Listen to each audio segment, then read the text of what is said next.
On this episode of Southern Fried Geekery, he would like take somebody out and use them to use their powers like IRL, you know.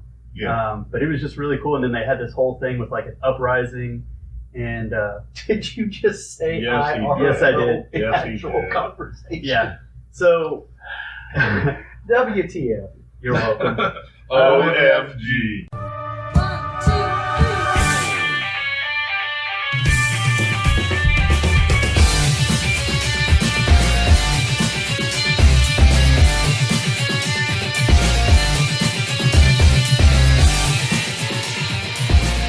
Yeah, so like I said, we were planning to do another trade special eventually. Though this time Jerry will actually be a part of it. Yeah.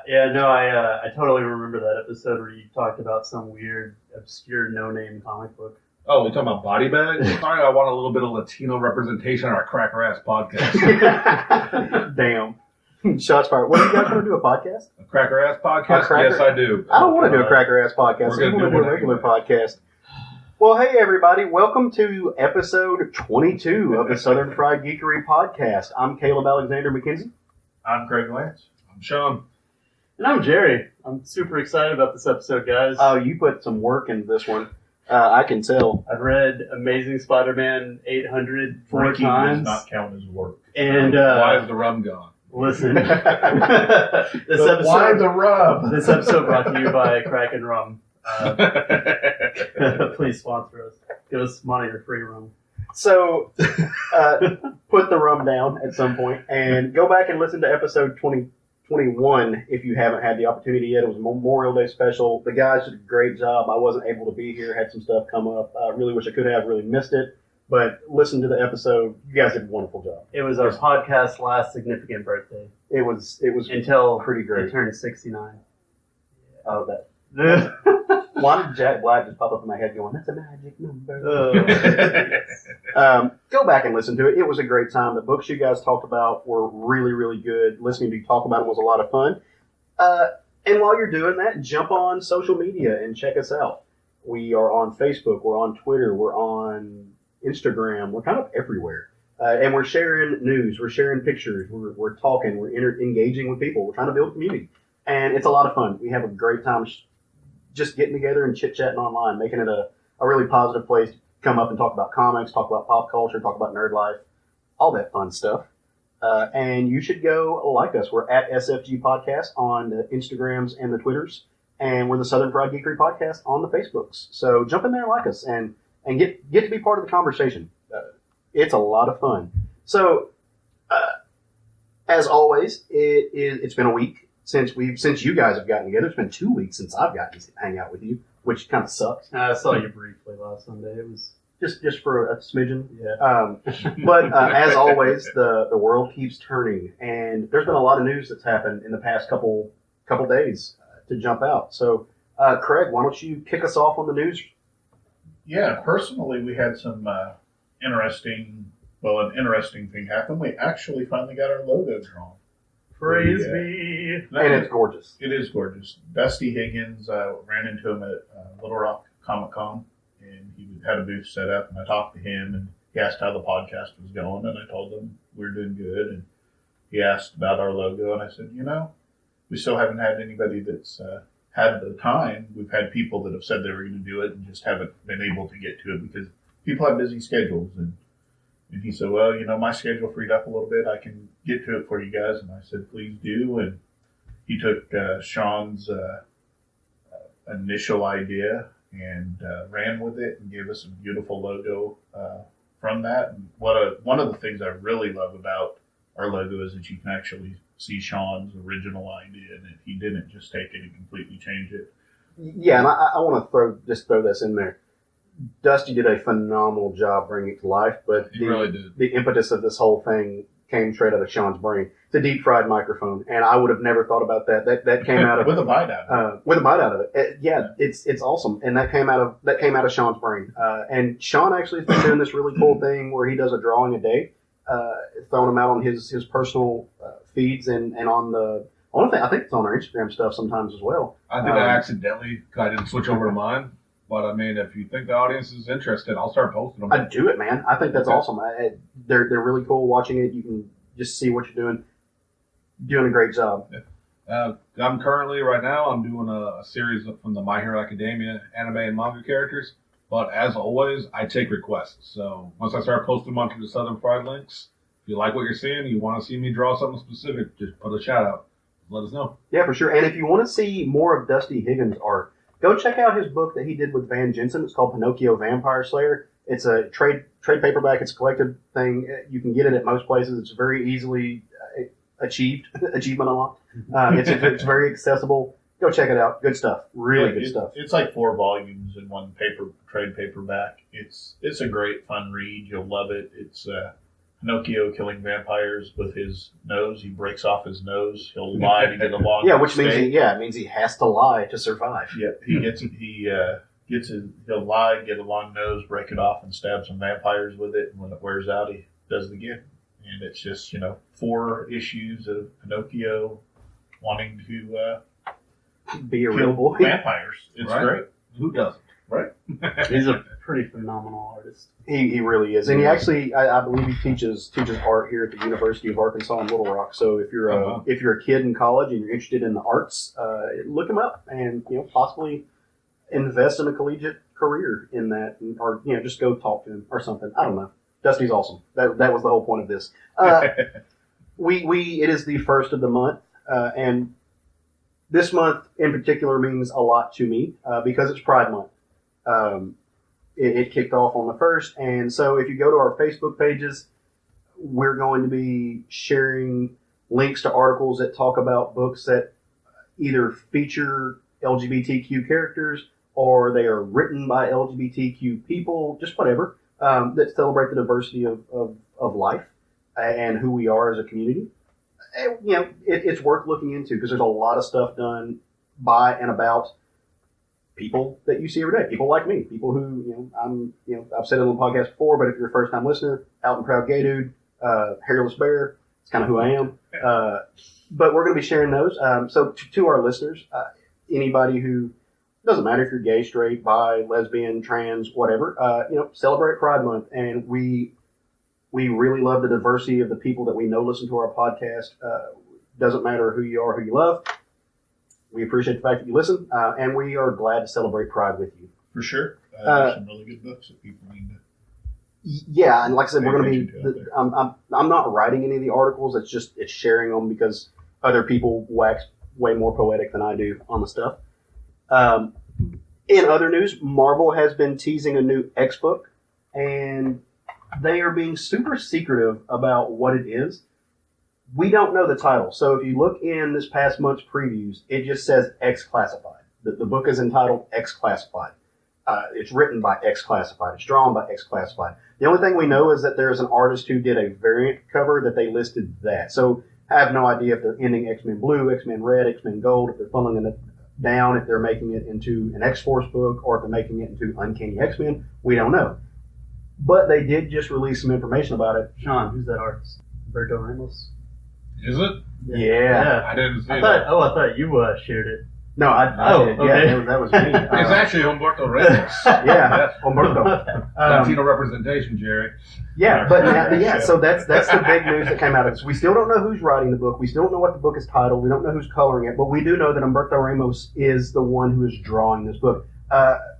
If you don't know Ramos, you should. His art is crazy good. The dude is bonkers. He's got more talent than he knows what to do with. You go check out his work on the first and second, I believe, arcs of Champions. He did that book with Mark Waid. You can also go see his work on the Extraordinary X-Men that he did with another guy who's kind of a fan favorite of ours, Jeff Lemire. Wrote a really good Extraordinary X-Men series. I'm super pumped about this. I love the X-Men. I'm not in love completely with what they've been doing so far. X-Men Red has been really good. I like Cullen Bunn's X-Men Blue, but it's had some it's rocky road ups and downs. X-Men Gold has had a tough time since the beginning because some dude decided to be racist when he drew it the first couple issues, and that threw the whole thing off track. But we're getting Humberto Ramos on an X book. Don't know what it's called. Don't know who's writing it. Super pumped. I'm going to speculate that it's a Wolverine book since Wolverine's coming back, but I'm just speculating. I don't have any inside information, but I'm sure he's going to be a prominent character now that he's returned. And actually, I can't tell you what year. I don't have his worksheet in front of me. But Berto Ramos did X-Men not like in the early 2000s, roughly mid 2000s. Yeah. So it's a return for him to the X-Men. Yeah, he's definitely had a tenure on the X characters. In other news, we're going to actually take it to the music front right now. There is a certain cartoon band, maybe you may have heard it, called the Gorillaz.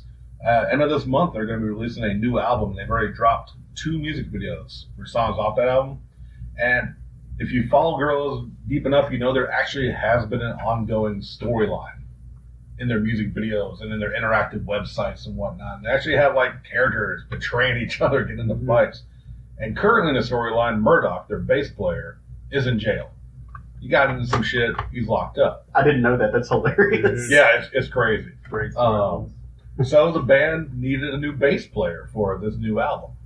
And at least so far in the with the music videos that have dropped so far, they've revealed them. And if you're a fan of, I believe it started in the 90s, the Powerpuff Girls, actually. Mm-hmm. There was a group of bad guys called the Gangrene Gang.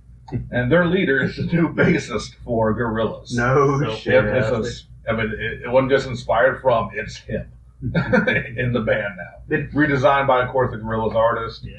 Updated look. He looks older now. It's kind of funny. His hairline's a little receded. It kind of looks like a design. Did any of you guys follow Powderpuff Girls? I've watched off and on. Powerpuff? Is it Powderpuff? Powerpuff. Yeah. Powerpuff is where the girls play football. Yeah, it will shock no one that I didn't know the name of a cartoon and or TV show. Right. I watched it off and on. A good chunk of it, I would say, at least. It's always like, nothing I stuck with, but when I watched it, I've enjoyed it. That was around my time of Cartoon Network, so that was my jam. Powerpuff Girls, Dexter's Lab, Kurt's Cowardly Dog. All that was really great. Please don't ever say that was my jam. And He's literally going to say I also had a younger sister growing up, so it was her jam too. Yeah, old man. Can you hear my middle fingers to Craig, everyone? They can't hear you. Doesn't matter. You know it's not jelly because jam don't shake like that. All right.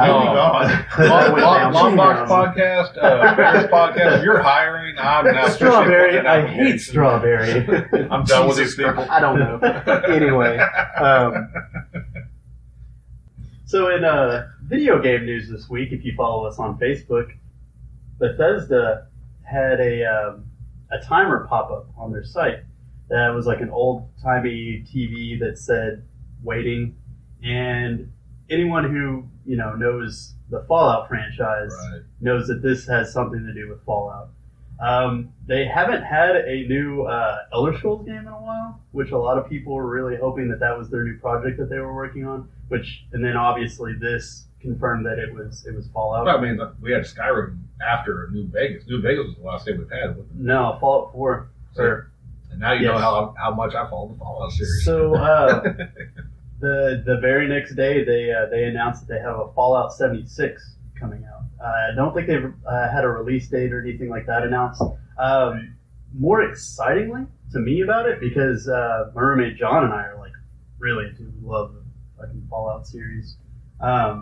But we've always, and it's a thing with Bethesda games, they did do Elder Scrolls Online, which they just changed too much of it up for an MMO type situation, so it didn't really feel like Elder Scrolls anymore. It's just, the mythos and stuff is there. But for Fallout 76, they're actually sticking with the gameplay, it looks like, and there's rumors of it having heavy co-op, like a lot of good co-op. So if you're sick of having, your NPCs with dumb AI that walk into the doorways and just stand there and you can't get through and stuff like that, or running off into the middle of the action and everything, and doing just shit like that, then you can have a buddy do it for you instead.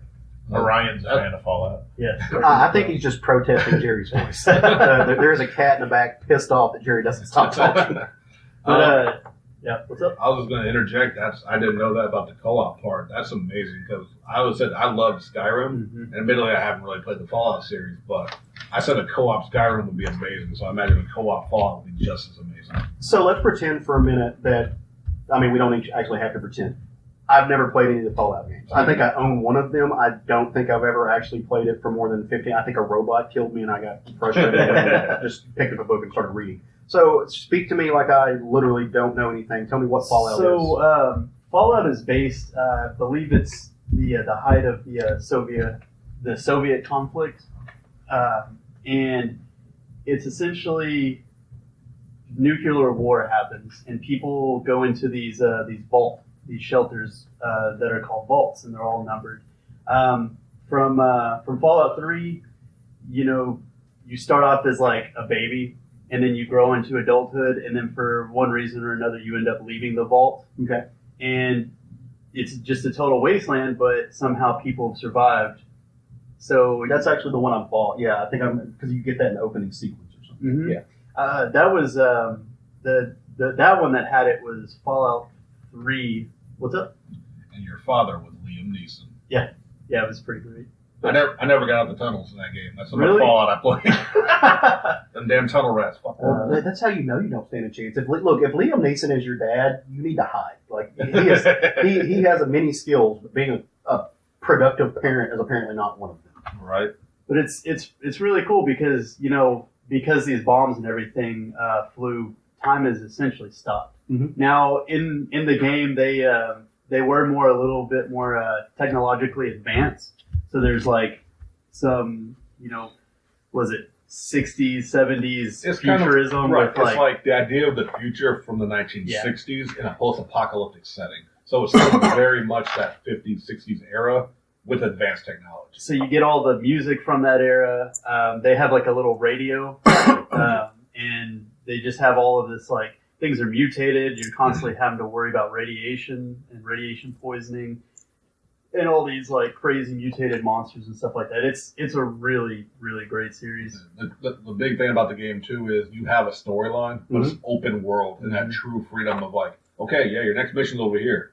I'm gonna go look over there and see what I can kill, destroy, or build. Oh yeah, Yeah. and it's just like Skyrim or any of the absolutely. Bethesda games in that aspect. Like you'll be like, oh, I have to trek all the way over here to get to this, but in between that, you'll get distracted by like 18 side quests. Oh, very cool. So it's a lot of fun. It sounds like fun. Got one last question for you. Is you're more knowledgeable about the lore. 76 mean anything? I believe Is it hinting? for it being Vault 76, I want to say I read that it takes place 10 years after the other games Okay. or so. So we're not going to like a prequel or anything like that. Yeah, I think it's going to advance us a little further. So things might be a little more ruined and destroyed than they were in previous games, from what I So understand. we jumped from 4 to 76. I mean, I know game companies and computer Bethesda companies. doesn't know how to do math. Right. I don't know if it equates with anything to do with that, but 1776 is the year that America was founded. So is there some type of like, not to get overtly political, but in the current political climate, it does feel like a little bit of a dystopian wasteland, and that is a very big thing. And with the whole North Korea, everything, nuclear talks are prevalent unless you live under a rock. So I wonder if that has something to do with some type of political machination to the game. I just wonder. And they play off of a lot of like patriotic stuff like that. Absolutely. Like I think 3 happened in Washington, so you see like the Washington Monument and all of the buildings around that, and what's the square with all the museums and everything around it. In DC, Yeah, the mall.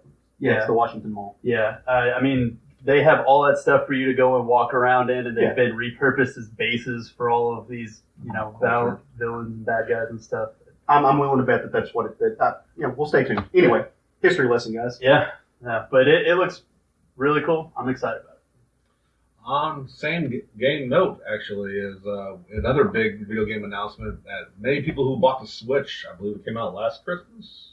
I don't So- remember. Yeah. Since it came out, people have been waiting on the announcement of a Pokemon game, and right now they have fully shown it's a remake of Pokemon Yellow, and they're doing this. I'm trying to remember the actual titles. There's going to be 2 versions in the Pokemon edition. It's Pikachu and Eevee. Right, I was trying to remember the full title. Which I'm going blank right now because I'm a bad reporter. But that's right though. It's a Pokemon Yellow where it was famous for following the cartoon more, and Pikachu ran with you out there. You got Pikachu or Eevee. You pick whatever Pokemon you like best. But I mean, we're talking about a Pokemon game on a console for the first time. An actual it's a remake, granted, but it is the full game. They've also hinted at another game. And unless I've missed any news, they haven't fully said what, but I think it's their next gen. but it is going to be the next. It's supposed to be the next in the line of the actual mainline series on a console instead of all portable. Even though Switch is portable, you know what I'm saying. I just big love news. I just love the meme that I saw of it because this is the third time they've remade the first gen. Yeah. And it's a kid in classroom, and he's supposed to be Game Freak, the company that makes it. And they're like, Game Freak, this is the 7th time this week that you brought Gen 1 to show and tell. Well, it's because Gen 1's the best one. Now, I'm assuming this will only be on the Nintendo platform. Yeah, 'cause- only Yes. Nintendo Switch. And the cool thing about it, which Roger would be interested in, is it has connectivity with Pokemon Go. Yeah, there's So- even elements from that. We can Yeah. get into a little bit of the gameplay. Now, personally, I'm hoping it's not just this, but That's what everybody's they're worried. showing that like when you capture wild Pokemon, it's Pokemon Go. It shows you having to move the Switch controller like how you flick your thumb Okay, to cool. throw the ball to catch. And we're hoping you still have to fight and weaken them first. That will kind of take away some of the combat. It does show combat against other trainers and bosses, of course. They also announced the first for the Pokemon games too, multiplayer. Oh, Yeah, I missed that. yeah. Speaking of Roger, my husband is in the living room listening to us record this, and he has texted me to let us know that it is the National Mall. National Not the Mall. Washington State National Mall. Thank And- you, Roger. And also, he's now mad at me that I didn't tell him about this game. Uh, And we're getting a Nintendo Switch. right. but yeah, go get a Switch right after this because you can use it as a portable device and a console device. And they seem like they're bringing a lot of cool stuff. This is what I wish Pokemon would have been, fucking 5-10 years ago. I mean, the fans have been begging. I mean, Pokemon Portable is what it's been. It's what everyone knows.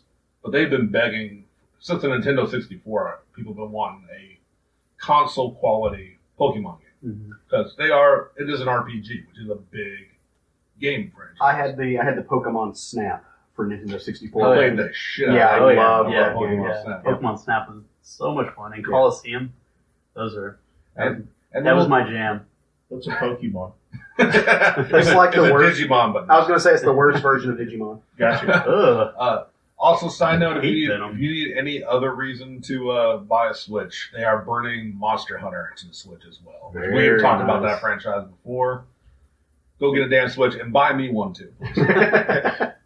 So a little bit of change of pace. We're going to switch from games to television. And if you haven't or not caught up on Walking Dead, you probably need to close your ears right now because we're going to discuss a couple of things. Yeah, spoiler warning. So if you want to hit that little 30-second skip button real quick until we're through talking about Walking Dead.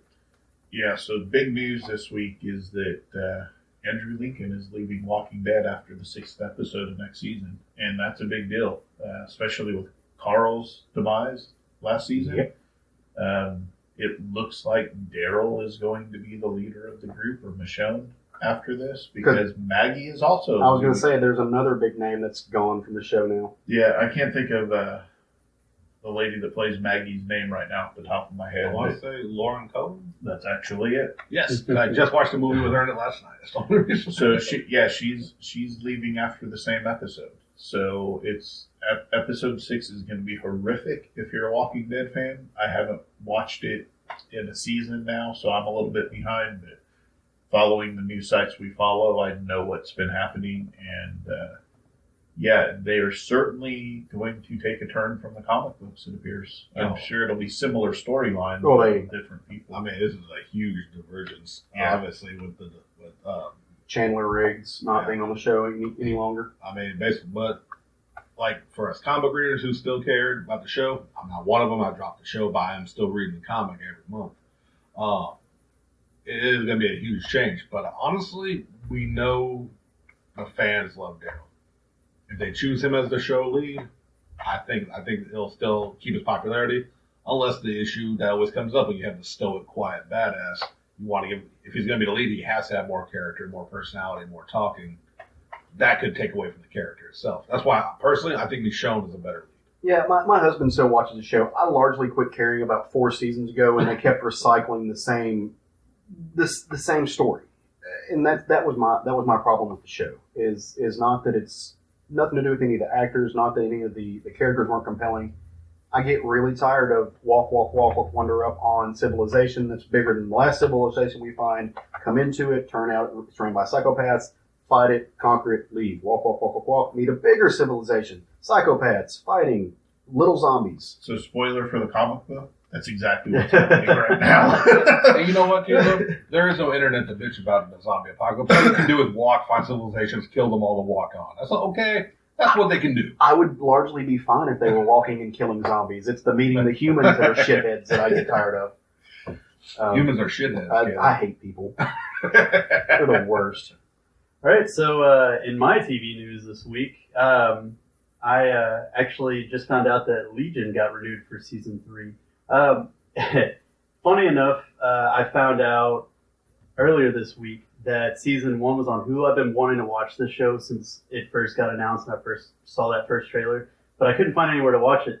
And somebody was like, yo, season 1 is on Hulu. So in my drunken fit of productivity yesterday, other than writing an entire review on Spider-Man 800, I binged all of season 1 of Legion. And I gotta say, I'm pretty excited that this show is still going on because that first season was fan-fucking-tastic. Nice. All of the actors and actresses in it performed really fucking well, and it did a really good job of being in that the X universe and making me feel like I was part of the X universe. Just really enjoyed it, and it felt as trippy as you would think a Legion comic book TV show would go. Now, did you ever read the comics of that character? I read, I think it was 2 volumes ago. I think they were doing all new, all different at that point, or Is that the one where he took on like the Roxxon Corporation because they were creating like a mutant healing thing, but they were really just killing the mutants? I don't remember the specifics because this feels like it was forever ago. It started off really good, and it went because you got to really see inside of his head and how he dealt with all the different Yeah, personalities. that was the big thing that got me because if you don't know, Legion, this character, his name's David. I can't remember his last name, but he's the son of Charles Xavier. In the show, they explained that he was adopted by a family.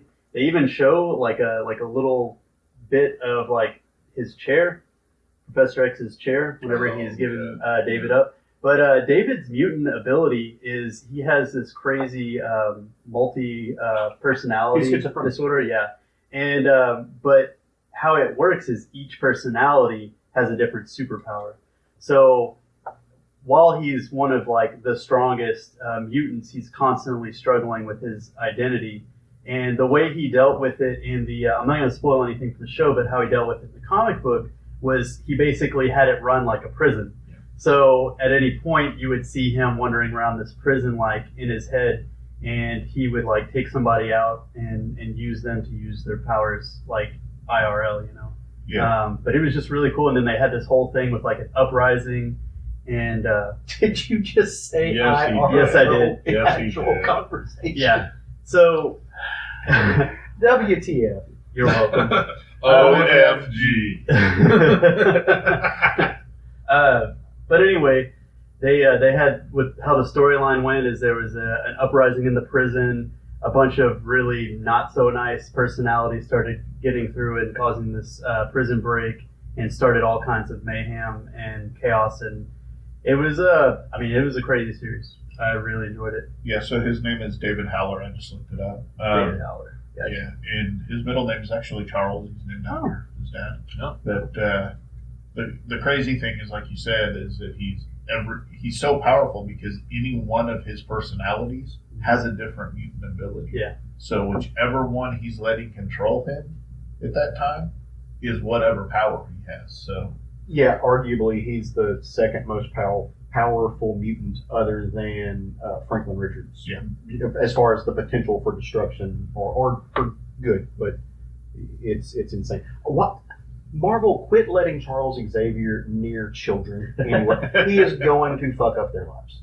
He's not a good role model. You should I don't probably stop. remember the story on why he gave him up for adoption. I know they really fucked it up in the movies when they made He had him. a slight appearance in part 2. It wasn't really the Legion in the comics, but he was an X-Men too. Yeah, and he actually was what's his name, the Weapon X guy's son. Yeah, Yeah. that was who that was Yeah. supposed to be. That was supposed to be. He was definitely inspired. By He's definitely supposed to be Legion in the movie, but it's not the Legion that is in the comics at all. Now, like I said, I need to watch the show because the last time I saw anything significant with Legion, I think it was called the Prometheus Effect. Yeah. It was a '90s like crossover series. That's the last time I read anything with Legion. Well, I'm not reading the current one. I'm buying it. I'm going to probably wait till it's further along and then read a couple of story arcs at once because I've sometimes it's really good and sometimes it's so I'm kind of waiting to see. The art threw me off on that book. Yeah.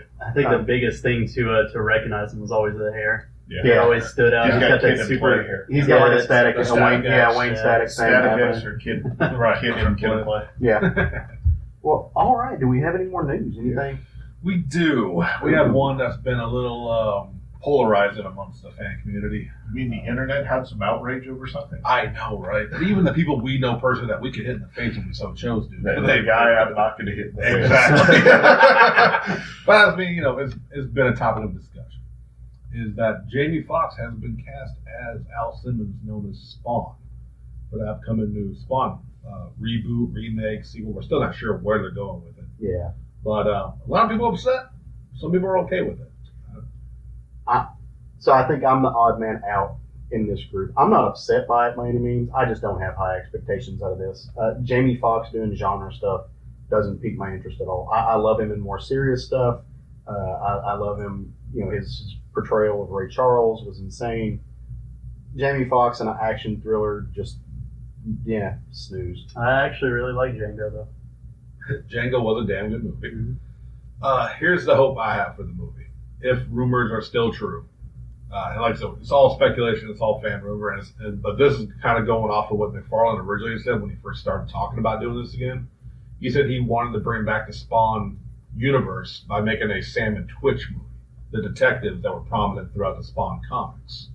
So if he's still going in that direction, Spawn's more likely going to be an element, like a force of nature. Like he's not going to be the focus. Just during the movie that's going to be about Sam and Twitch investigating some, Spawn's going to show up. Be a part of the story, but not the focus of the story. If that's true, I'm a little bit better about Jamie Foxx doing it. But I mean, he is a good actor. We know that. He is. He's definitely got talent. It's not his fault for how Electro turned out, people. Unless you can show me the documentation where he's like, no, write him this way. He was just following a terrible script with a terrible director. But yes, How do you really feel? Hey, I'm talking how I'm feeling. Being Spider-Man 2 was ass. Yeah. Yeah, it was terrible. Like I said, he's shown that he can do action. Django Unchained, I believe he did very well. Mm-hmm. And granted, it's Tarantino action, so it's also a little lighthearted. But like I haven't seen Ray. Always heard great things about it. That he can show that he can transform himself if he really wants to get into a deep kind of role, which Which Spawn could be. Spawn could be definitely a deeper story there. He was also in Baby Driver. Yeah, I hadn't seen that either. This movie is so fucking I hear it's good. Final thoughts, like I said, as always, wait to see. See how it is. Check it out. I still think they could have kept Michael Jai White because he's still in great shape. He was a great Spawn in an okay movie I still can watch and not hate. But I understand it was probably the studio, amongst other reasons, of course. But I can also imagine the studio wanted to kind of separate itself as much from the old one. Unless it's a sequel, then it makes no fucking sense. Well, McFarlane's doing it, and I think it's a complete reboot.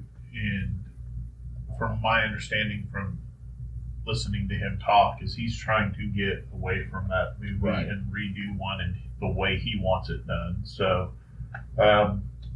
it's probably just trying to get some separation, is why. I can imagine that. Well, and there's definitely name recognition there. Absolutely. Because he is a megastar. Why wouldn't you be chosen Michael Jordan? Who? Michael B. Jordan.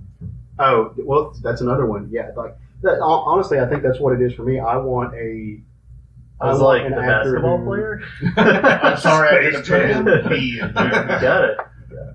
I would prefer an actor who is slightly on the younger side for this. Somebody who has gone into the military, has gone through the special forces training, possibly between the ages of 28, 35. Somebody who would have a younger family, because that would just make more sense for that character. And that largely to me is not is not what I get the feeling from for Jamie Foxx. Could be completely wrong, like you said. Completely, I will go see this film. I wish nothing but the best for it. Just the casting did not fill me with the warm and fuzzies that it did other folks. And that's a thing. Absolutely. It's one of those wait and see kind of projects. Yeah, for sure. It didn't cast a terrible actor. It just may not be the right actor. Well, I was okay with it, but I kind of think that it's definitely for me this movie, the entire, all of the announcements. It's just been okay. I'll see it when it's out, and we'll see how it is. So when a movie's in production for this fucking long, like it's hard for me to expect good things. The Crow movie, and that's another thing we didn't even have it written down. But Jason Momoa and the director walked away from The Crow this past week. That movie is back up in the air. Who knows what's going to happen? They've been trying to make this Spawn remake for the past 7 or 8 years. They've been trying to make The Crow for the past decade. When the production of these movies are having such a hard time coming together, that immediately fills me with a little bit of doubt to what the quality of the film is going to be in the first place. But this one does seem like it's a little bit more on track. So, like I said, not knocking anybody, not going to be one of those people who goes online and is like, oh, this is going to be garbage. Just, I don't, the hype is not there for me. I agree. Yeah.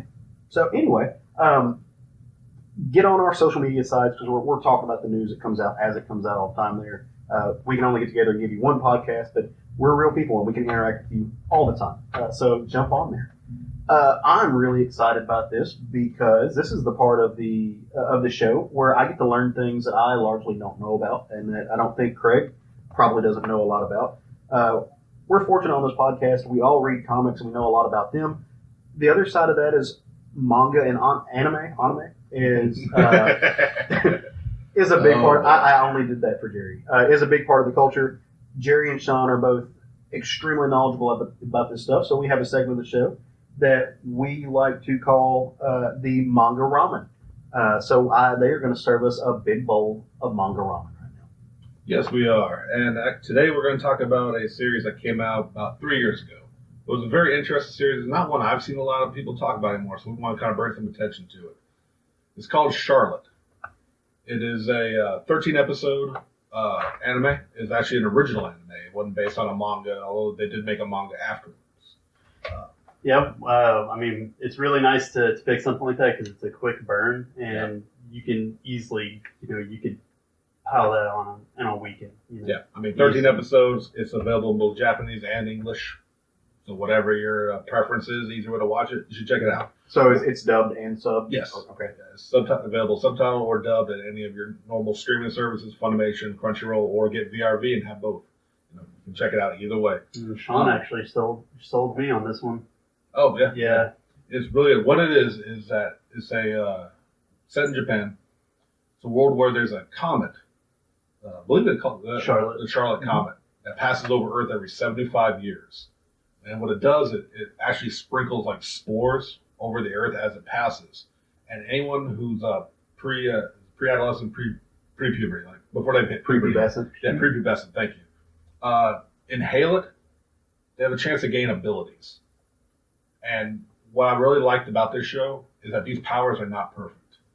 While we have a show we talked about recently about My Hero Academia where 80% of the population has super abilities, they go to school, sure, but it's usually like, I can blow stuff up, I can fly, I can do this.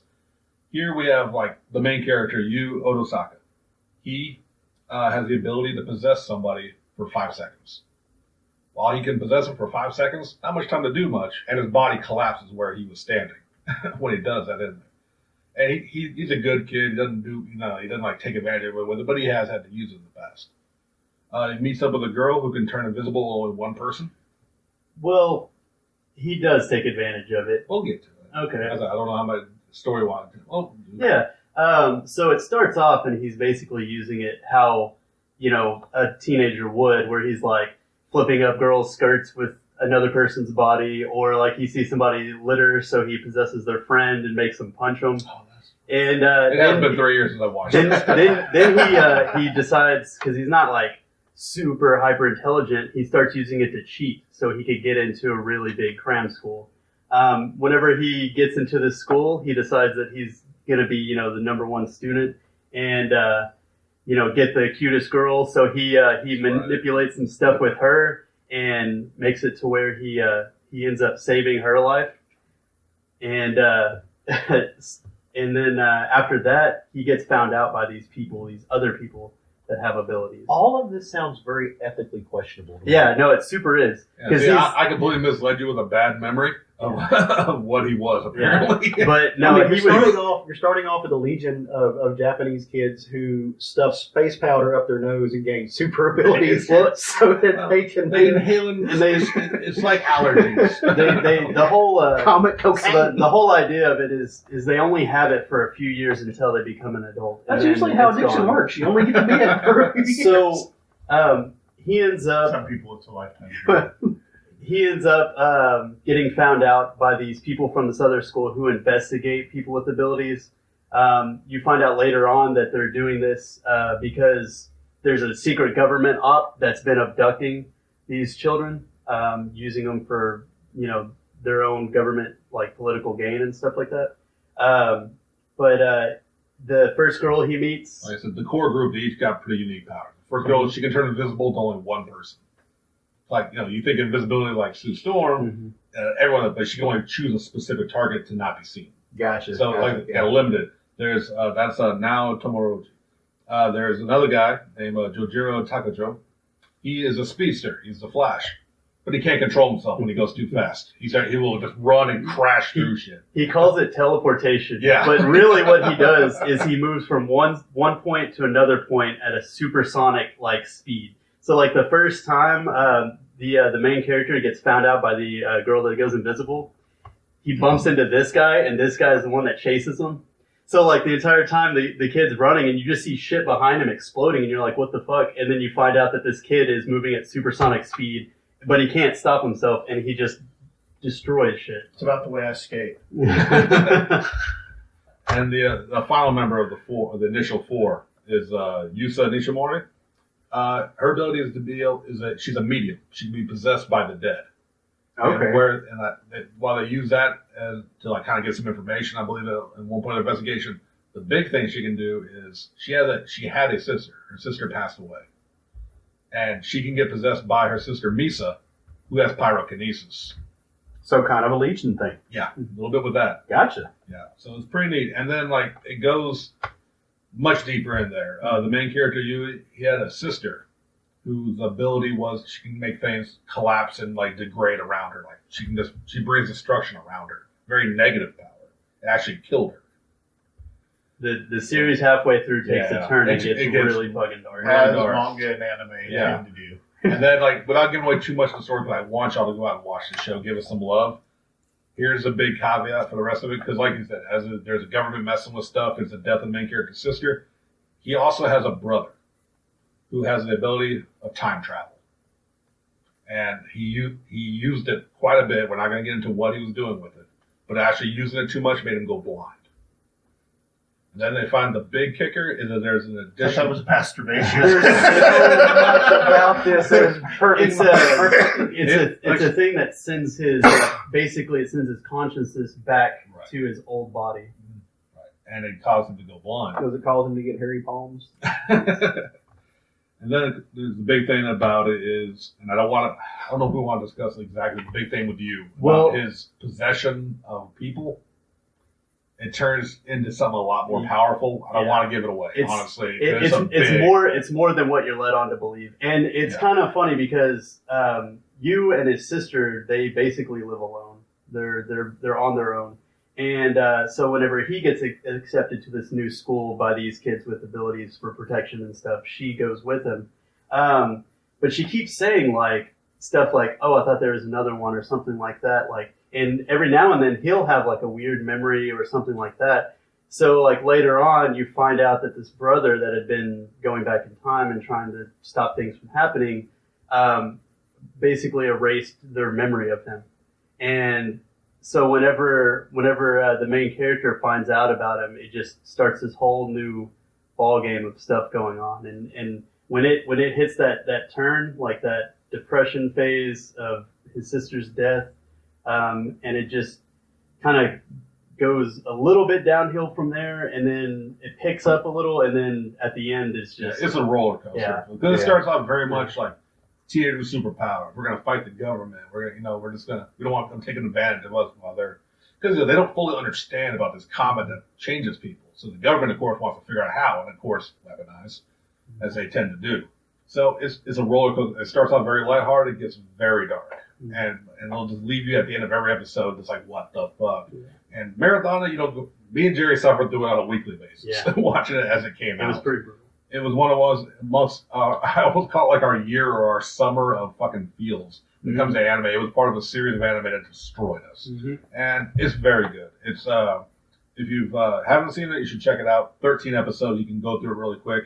If you haven't heard of it, but you heard of a series called Angel Beats, it's the same company that produced that anime before this one. I would highly recommend that. Now, did this start off as a manga No. first? It was an original anime, actually. Okay. They have since published 2 different manga adaptations, and I believe they've done light novels and stuff. There has been other medium after, but it was like this company's known for making original anime, original story that wasn't based on anything before the anime. Okay.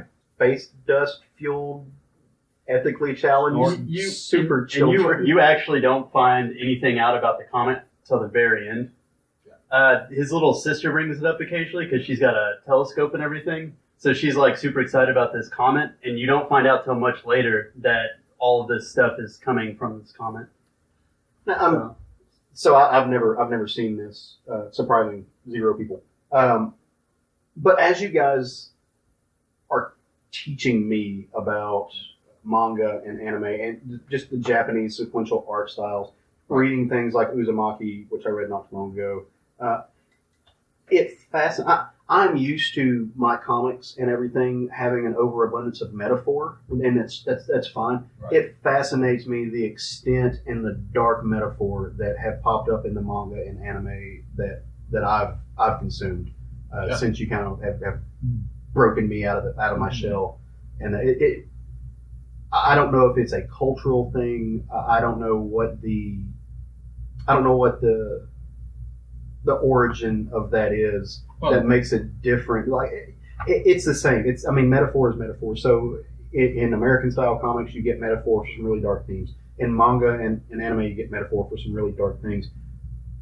But they are notably and tangibly different in the way that they are used between comics and manga, and that fascinates me. Like I just as a craft aspect of it, seeing those things and the way that they develop are insane, and what they use to be metaphors. I mean, you're talking about a comet that you inhale dust from the comet. I mean, that could be a metaphor for drug abuse. That could also be a metaphor for puberty because you're dealing with prepubescent children, which is an odd thing to talk about. But just the extent to which these creators dive into their psyches to bring out some of these stories is just fascinating to me. It really is. Oh, absolutely. I mean, it's an island nation who dealt with a lot of strife and a long history of it. So talking about issues and dealing with it in a creative manner, this comes from years and decades, centuries of dealing with oppressive leaderships, changes in their society. So it's always been a big part of their culture to rebel against and talk about what's wrong, even if it is in a unique medium. Well, and you can correct me if I'm wrong because you And I certainly will. know more about Japanese culture than I do. But one of the reasons that Japanese horror films do so well in America, whether it's the actual horror film or the original version or a remake, because we need to have English-speaking people say it. One of the reasons those do so well over here is very much that same theme.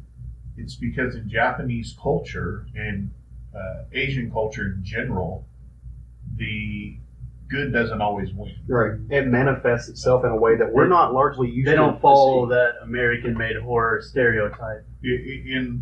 Sometimes evil is just evil and it beats you. Mm-hmm. In Japanese culture, they're okay with that. It's what they, their whole lives. And if you go back to old English, like Grimm fairy tales and stuff, sometimes the bad guys won in that too. It wasn't until we Americanized a lot of this and said, no, the good guys are always going to win. Well, it's a very realistic take on, and like as you brought up, the Grimm fairy tales were very much like that.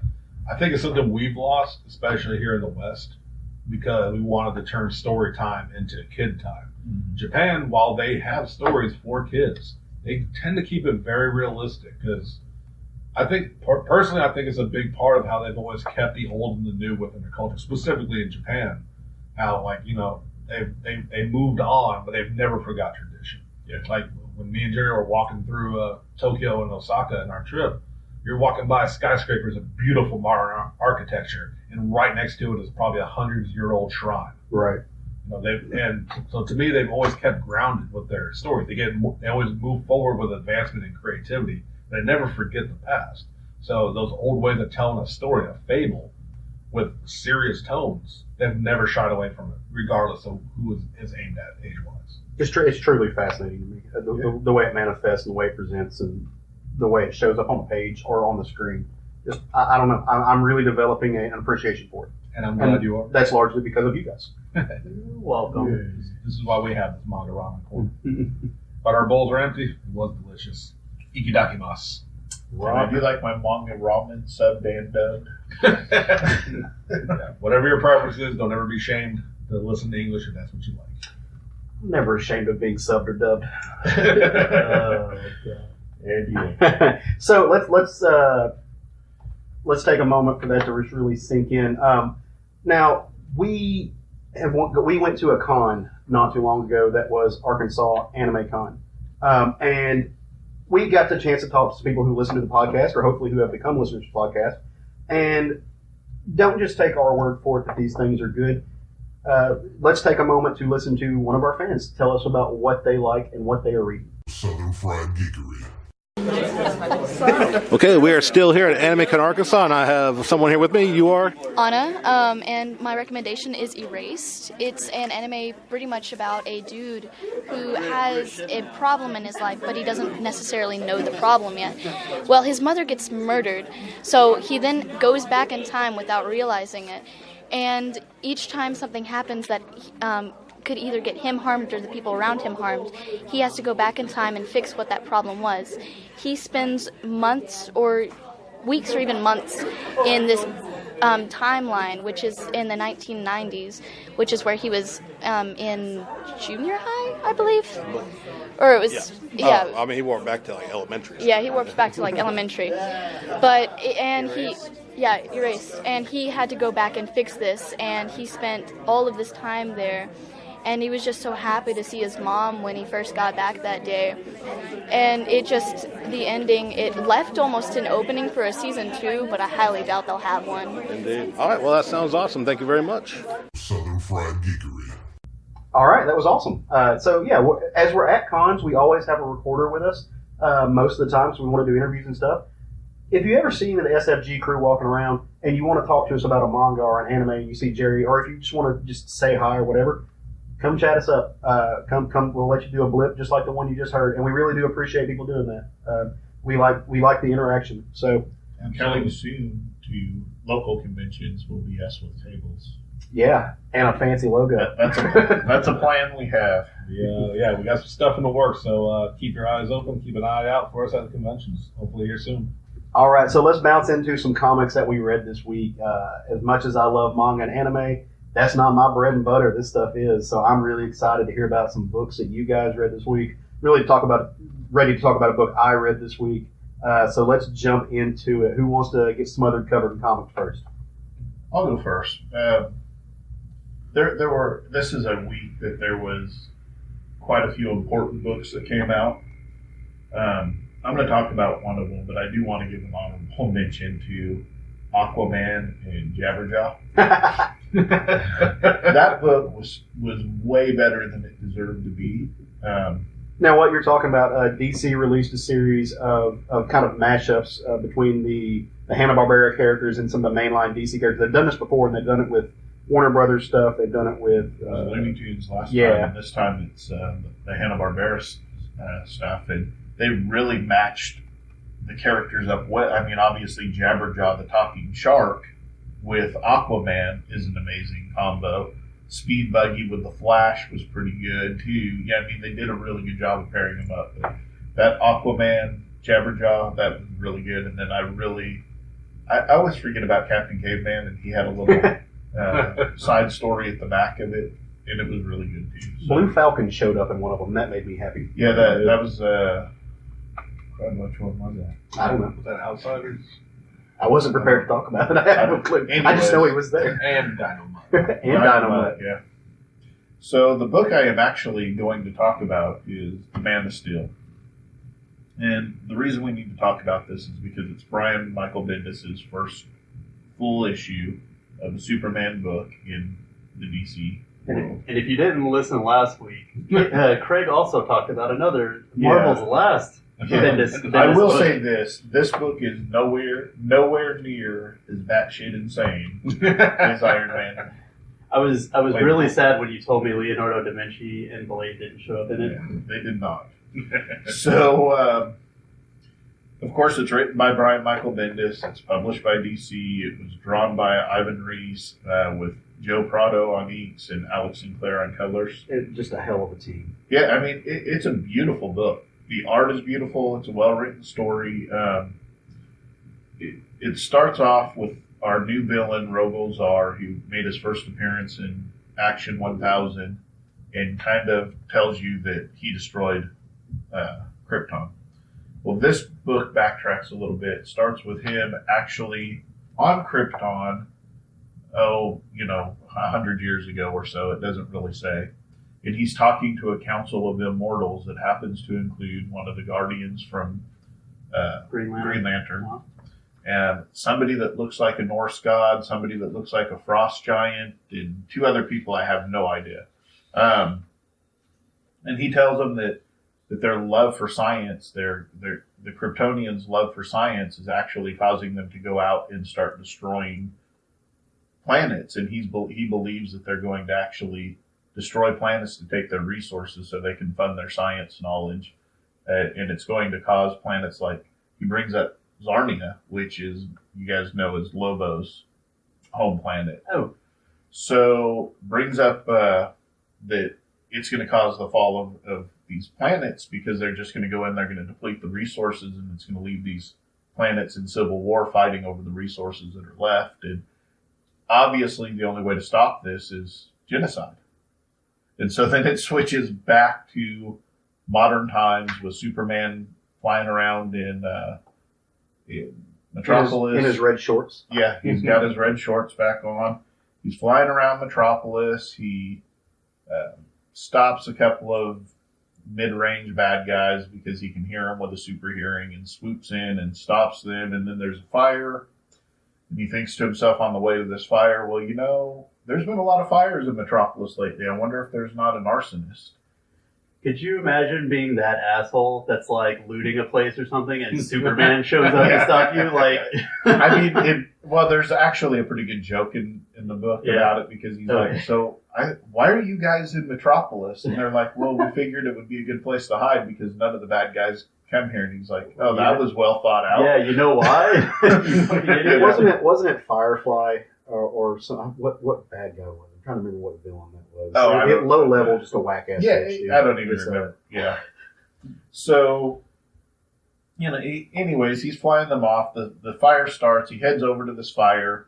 He saves kids, as Superman does. He puts out the fire, and then he's going and investigating himself because he's like, there's obviously more to this because this has been so many of them. Well, there's a new fire marshal in town, and it's a female, and you kind of get the hint that her name's Melody Moore. You kind of get the hint that she's going to be a bigger character than just this 1 week because she kind of flirts with Superman. He seems a little receptive to it. We'll get back to that in a minute because it's kind of an issue I have with this book. Your first signal there is the fact that her name is an alliteration. Yeah. Anytime with comics when that shows up, you kind of know that something's going on. And so, exactly. And so, like he says, oh, well, why don't you have my buddy Clark Kent or Lois? No, just have Clark investigate this. So he immediately cuts Lois out of the conversation. He flies off. She makes some comment, and of course he's grinning because he can hear her, and she's like, "Damn it, super hearing," So, so then it goes back to Rogol Zar back on Krypton, waiting to hear back from the council. The Guardian shows up and he tells them, it doesn't say the Guardian's names in it, and he shows up and he's like, well, the council's decided to not let you go ahead and commit genocide. The only reason why we even listen to you, the only reason why we listen to you is because you've been a good, faithful soldier in the past, and we value your opinion, but we feel like your emotions are involved in this, so we don't know what's happened between Krypton and this guy before, and so you can tell he's just not happy, and then it cuts back to Clark Kent at the Daily Planet, and he's talking to Perry White. Perry walks off and he looks down and there's a picture of Lois and John and him, and you can just tell something's not quite, there's like a disconnect between him and Lois. He goes back home. There's John's got some things going on with his clothes, and he says, well, Mom told me to do this, and Clark goes, oh, did she? And it's like you can tell that he's not happy with what, and there's just like all of a sudden they're showing like this distance between Lois and Clark, which kind of bothers me because it wasn't happening before Bendis started writing. So it's like out of nowhere we have this discourse between them. So they're sitting there talking, and it's kind of a cute scene.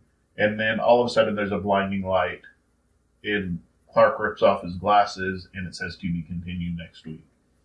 So my opinion, it's a good setup book. Not nearly as batshit crazy as Iron Man was. I think it's beautifully drawn. I think it's well written. My reservations are what he's doing with the character at this point, not with the writing of the character.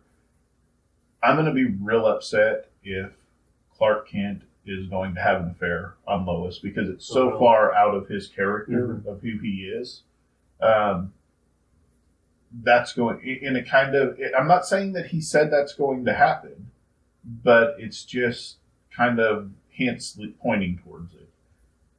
I don't think that he's going to end up having an affair, and at least I hope not, because I'm with you. If that actually happens, I'm done. Yeah. But I do like the idea of it showing Clark's human side, and the fact that Clark, he is a man. He does find, he's with Lois. He finds women attractive on some point. The woman, Melody, whatever her name was. Melody Moore. Melody Moore, not Melody Moore. Is she's an attractive woman. She's drawn gorgeously. Ivan Reis and Joe Prado on the inks, she's gorgeous. And he is a man, so that he probably does find her attractive. Now, I need to go back and read the DC Nation Zero issue and the story that Bendis did in Action 1000. Because I think something happened in there, and it's been a while. I largely didn't like those stories, so I didn't pay that much attention to them. I kind of wonder if Lois isn't out on assignment, and that and that's why she's not there. She was in this issue. She was at home with him, and then she was also at the Daily Planet. Okay, so I need to go back and figure that out, because there's something weird going on there, and there's this weird distance. All right, first of all, I don't want the relationship to get fridged, okay? I don't need a cheap plot point for the movie. I just had to make the fridge reference. I do find it a little weird. Like, I agree, yes, there is that human side to Clark, but he is that forever Boy Scout. Tom King recently tried to give us the tease about Batman and Wonder Woman not too long ago. Right. And kind of feels coattail riding about all the drama that kind of caused amongst it. But, again, read and see. I feel like that's exactly the case. I'm going to give Bendis a few issues, of course. I mean, it's Bendis. So I'm going to give him a few issues to kind of flesh this out. Flesh it out so we can see where he's really going with it. But, well, and if the story goes to a place where she's hitting on him, sorry, Jerry. If the story goes to a place where she's hitting on him and he's just like, hey, I appreciate that, but I'm dedicated to my wife and stuff. That's fine, because people do find Superman attractive. Right. I was just going to say, I can't wait till next issue whenever he brings Steel back alive and we find out that Michelangelo founded Argus. You're not going to let this die. So back to my other reservation about this story, and to me, it's almost a bigger reservation. I want to believe that Rogolzar or Rogolzar is lying to get under Clark's skin, that he really didn't destroy Krypton, because I don't think we need to Revisit. revisit the destruction of Krypton and have somebody else destroy Krypton so that we can introduce a new bad guy. Now, I'm down with this guy wanted all of Krypton to die, and he finds out there's still a Kryptonian alive, and he comes to Earth to kill that guy. You're down with that? You're just no. I'm kidding. Just playing on words.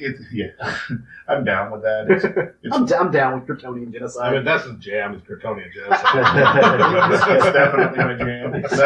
So I'm okay with that. I mean, the other thing that I can see coming from a mile away is, Lobo's going to find out that the Kryptonians actually caused Zarnia to fall apart, and you're going to end up with a Lobo, and you're going to end up with you're going to end up with Superman versus Lobo out of it. How many times have they retold us like a different way that Krypton has been destroyed? That's why I don't want him to revisit it. Yeah. I want him to just leave it alone. I'm sorry, Sean. No, I was going to say, actually, please correct my ignorance. I've always just known it to blow up. What else has been explained? Brainiac. Yeah. Brainiac was a big one for a while, was it not? Oh, yeah. In New 52, Brainiac stole one of the cities, which has been a thing. Well, I think it was the animated series actually had said he's the one that blew up Krypton after he got all their information. Mm-hmm. Oh shit, I forgot about that. Has there been anything else? Just I mean, it's been that they caused it through their massive negligence of the planet. It's the same thing with Batman. I don't need to see the pearls getting ripped off the necklace every comic issue. I don't need to revisit the fact that Uncle Ben got 86 because of Peter Parker's negligence every issue. There are just some things that you can let it be lore. So again, I am okay if the dude shows up and he's just telling Clark, hey, I destroyed your planet. Now I'm here to kill you. And then they get into a fight, and then we find out later that didn't actually happen. Right. Again, I'm going to let Bendis tell a story. I am happy that Clark didn't turn into John Constantine at the end of the issue. So, how do you feel about this as the start of his arc? Because I know we both had we weren't feeling it. Just to be quite honest, when we read the Action 1000 book and everything. So, how are you feeling now? I'm feeling like I'm going to give it a good story arc or two to see how it plays out. I still have my reservations about it, of course, but Bendis, you don't get to the level that he's at in comic books without being able to tell a story. You can bitch about certain parts of the way he tells a story. His dialogue sometimes is contrived, and he tries to be funny, overly funny sometimes, and things of this nature. But overall, the man knows how to tell a story. So I'm gonna give him the benefit of the doubt. I'm gonna give it a couple of story arcs, and we're gonna see where it's at. This, I believe, is a miniseries. Yeah. Man of Steel is a miniseries. It's going to come out weekly for, I want to say, 6 issues, and then they're going to launch Action and Superman. They're going to go back to those. So, and this is going to have a different art team on each different issue, from what I understand. That's unfortunate, because the art team on this book was I love Reese and Prado. So that might be my new favorite artist eager team. The cover on this is, that's one of my favorite Superman drawings ever.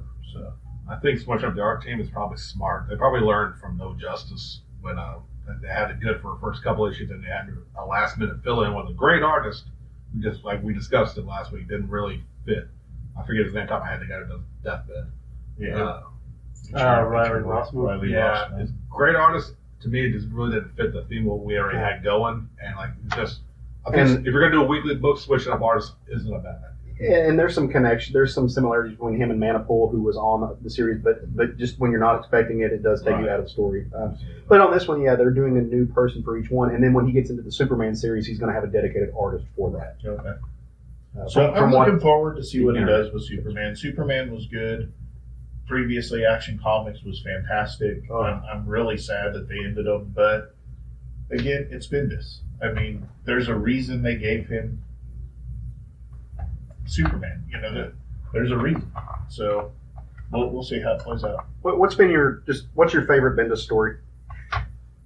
Oh, I'm going to go with Ultimate Spider-Man. Okay. Both the Peter Parker run and the Miles Morales. At first, when Miles Morales took over, now first of all, let me say the end of Peter Parker in Ultimate Spider-Man, some of the most heart-wrenching books I've ever read in my life.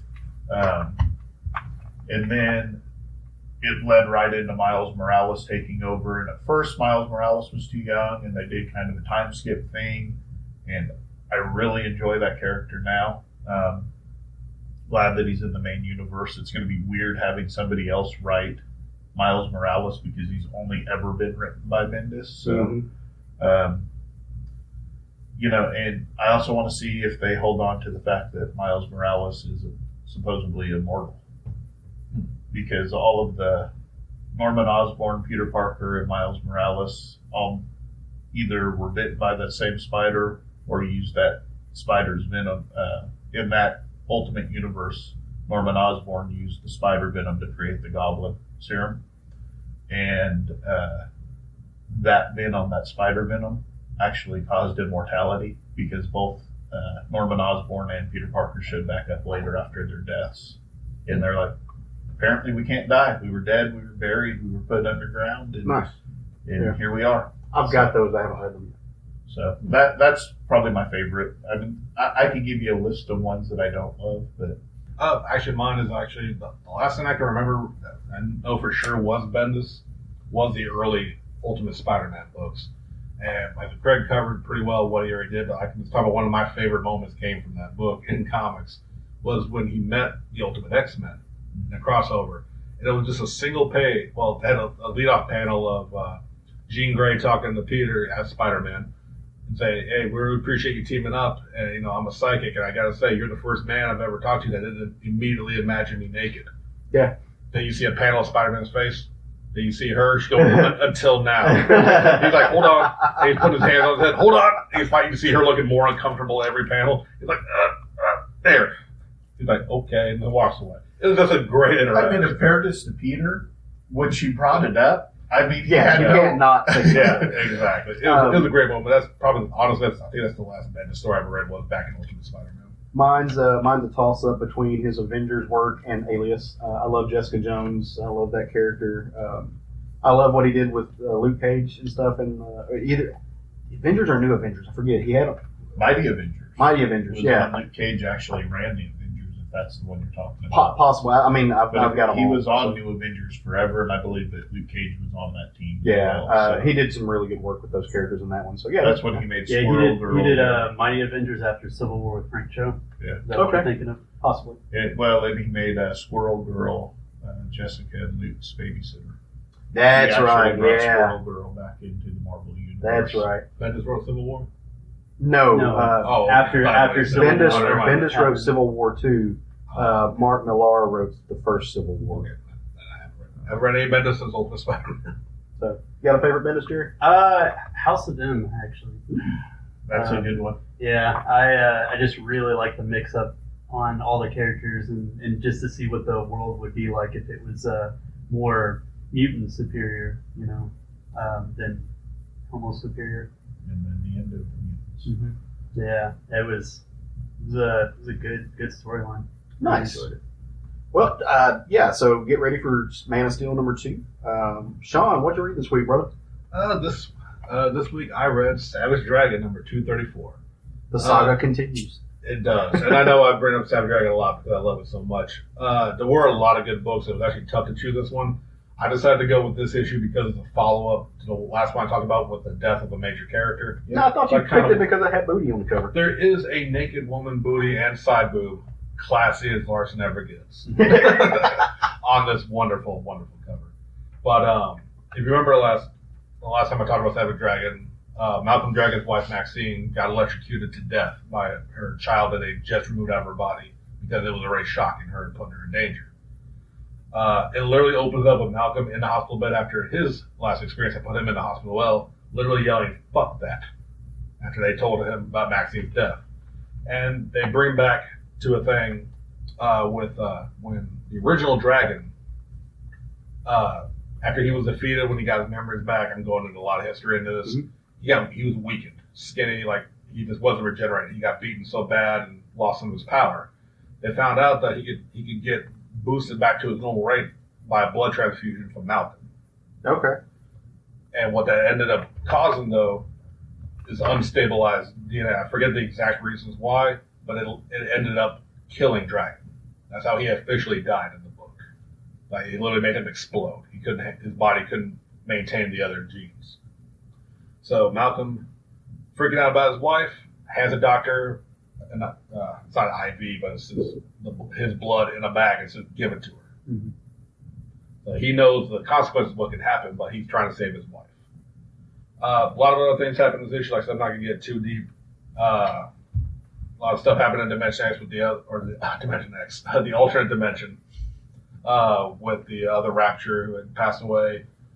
A lot of stuff going on there, but the big thing is they give Maxine a blood transfusion, and she's alive, and a dragon now. Really? She mutated. Mutated, green with a fin on her head, but alive. But she knows what happened with the original dragon, so she's freaking out like this is a temporary cure. I'm gonna blow up. I'm gonna freak.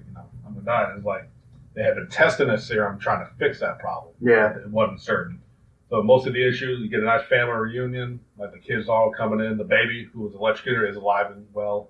So now that we have 4 baby dragons. I mean, that's got to be your least favorite kid at this point. Like, if you're hurt, I know But you're at not least supposed it's to pick favorites. It's her. but- It was. Here's the thing, though, that's great. Like if you remember right, the other ones came from a 4-way that Right. they had. This one is actually Maxine's child, which Right. is why I remember I brought her up as a good mother. She's raising other women's kids. Right. But as soon as they hand the baby to her, you always hear like the doctor holding her with gloves because it's shooting out electricity. Hand it to Maxine, calm, no electricity. Very nice moment. The other kids come in, they're all having a good time. Like I said, a lot of crazy shit happening over in the other dimension. Rapture's killing her own son, Michael, not Malcolm. The Malcolm dragon of an alternate dimension. He gets sliced up. Rapture gets killed. Back to the main reality. Do you remember a long time ago I talked about when Savage Dragon battled the killer sex bots? Yes. So they just came back with that sex bot came back with a team, which led to a great moment of Caleb is losing his shit as he rightfully should. Hashtag Team Sex Bot. Team sex bots, bro. They're there for some loving and some violence. But the best part about this, what it leads to, is not only Maxine being now that she's dragoned up, she can fight. She has the strength of the dragon. So she jumps in the fight, and the kids jump in and start whooping the shit out of these mechanical sex dolls. It is a beautiful, I don't know, it tickled me so much seeing the kids that start whooping ass protecting their mom and dad. So It warms your heart to see a toddler beat the hell out of a sex doll. it's so It's really good. Starfire naked. You go past that. Oh, that's Starfire. That's Rapture. Obviously, Rogue. Yeah, full blown frontal nudity, all that good stuff, as we've come to expect from Savage Dragon. But like I said, I'm focusing on what I want about. Go read the issue. It's a roller coaster, as most of Savage Dragon has been, especially here recently. But it is like Maxine starts. They take care of the robots. Maxine starts not feeling well. Malcolm's brother had come in. He had the experimental serum that was hoping to cure the explosion problem. Explosy? Yeah, I don't know where I was going with that. I like it. Phrasing, the explosy problem. I think that's what we call it from now. It's the explosy. She's not feeling well. Dragon stabbed her with the needle. You see her go from green back to you. So in a comic where Eric Larson, he is not afraid to kill main characters. I'm still hoping for a she-dragon return. She has not been seen in a long time. But it looks like Maxine is saved. So and of course they have to go fuck in the hospital. She is now bald because her hair didn't grow back, but she lost her fin. So the camera crew that's been recording their reality TV show in Canada. Plus then they told them to get the fuck out of here. Tony Stark brought her back, and now she's bald. And With the help of Leonardo da Vinci. And it wraps up, like I said, the stuff in Dimension X, the girls that were in there. I think it is actually called Dimension X, even though I know that's been used in other books. I think it actually is called Dimension X. Battle and Rapture, she killed Michael Dragon, the Malcolm Dragon of the alternate universe. The girls are fighting. Rapture ends up killing one of the girls, another main character. I mean, she is literally like just drained of all life. Yeah. Which which is also followed by Rapture getting her head completely smashed in and blood going everywhere. She was also killed by the end of this issue. Jennifer, that's who it was. Terrible name, much as I read these books. But just another good issue. It's, like I said, the violence, the family thing, which I'm really digging about Malcolm's story arc with his wife and the kids. And like I said, it was just, oh yeah, man. It looks like Chris Jeriusa. It is Chris Jeriusa. Yeah, he did. Did the back cover. There was actually he did a little story. Very nice. Yeah. So on the back of the book for the folks who can't see it, there is. I don't usually talk about them because I read through them. It's not part of the main storyline. He usually throws in an extra little side comic done by other artists, or sometimes even by Larson himself. I didn't know who Chris Jeriusa was. I know very kind of Scotty Young-esque art style, which I liked. He's been to a couple of local cons. He usually is teamed up with Jacob Shabbat. Yeah, I was going to say Jacob Shabbat or even maybe Kyle Starks kind of thing. The cool thing about it was, for those who have followed Seven Dragon, he did a variant cover a long time ago. Nice. For a different dragon. He did several of these, which I don't think these are all actual variants, but he just made more of them. But it's just from the old school. He just redid old covers in his own art. Yep. That's cool. So another good issue for me, like I said, is Savage Dragon. You may have said it. What number are they up to on that? I missed that one. This is issue 234. 234. I was going to say I knew they were up there. Yeah, it's still going strong. I mean, you sold me, but I want an omnibus. I understand. It's still they honestly did respond.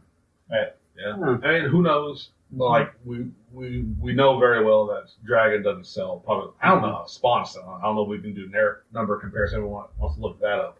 I know they're saying Dragon only sells about 3,000 a month or less. I've got to look. I think it's had a little bit of a bump because a lot of people are talking about it now. Like, I listened to, you said them earlier, Long Box podcast, the 11 O'Clock Comics podcast. It's got a little bit of a bump because Sean is the only one promoting it. No, actually, he dropped. I made comment on their Instagram, so almost every month, Longbox does at least comments on Seven Dragon. They are pivoted, and thank you guys if you do listen. Thank you for also spreading the word of the Dragon, because I love this book. It's silly, it's violent, it's sexual, and I love every page that I read on it. Nice. Single-handedly keeping that book alive. Damn right. Well, Jerry has requested to go last, so I'm going to jump in here if that's cool.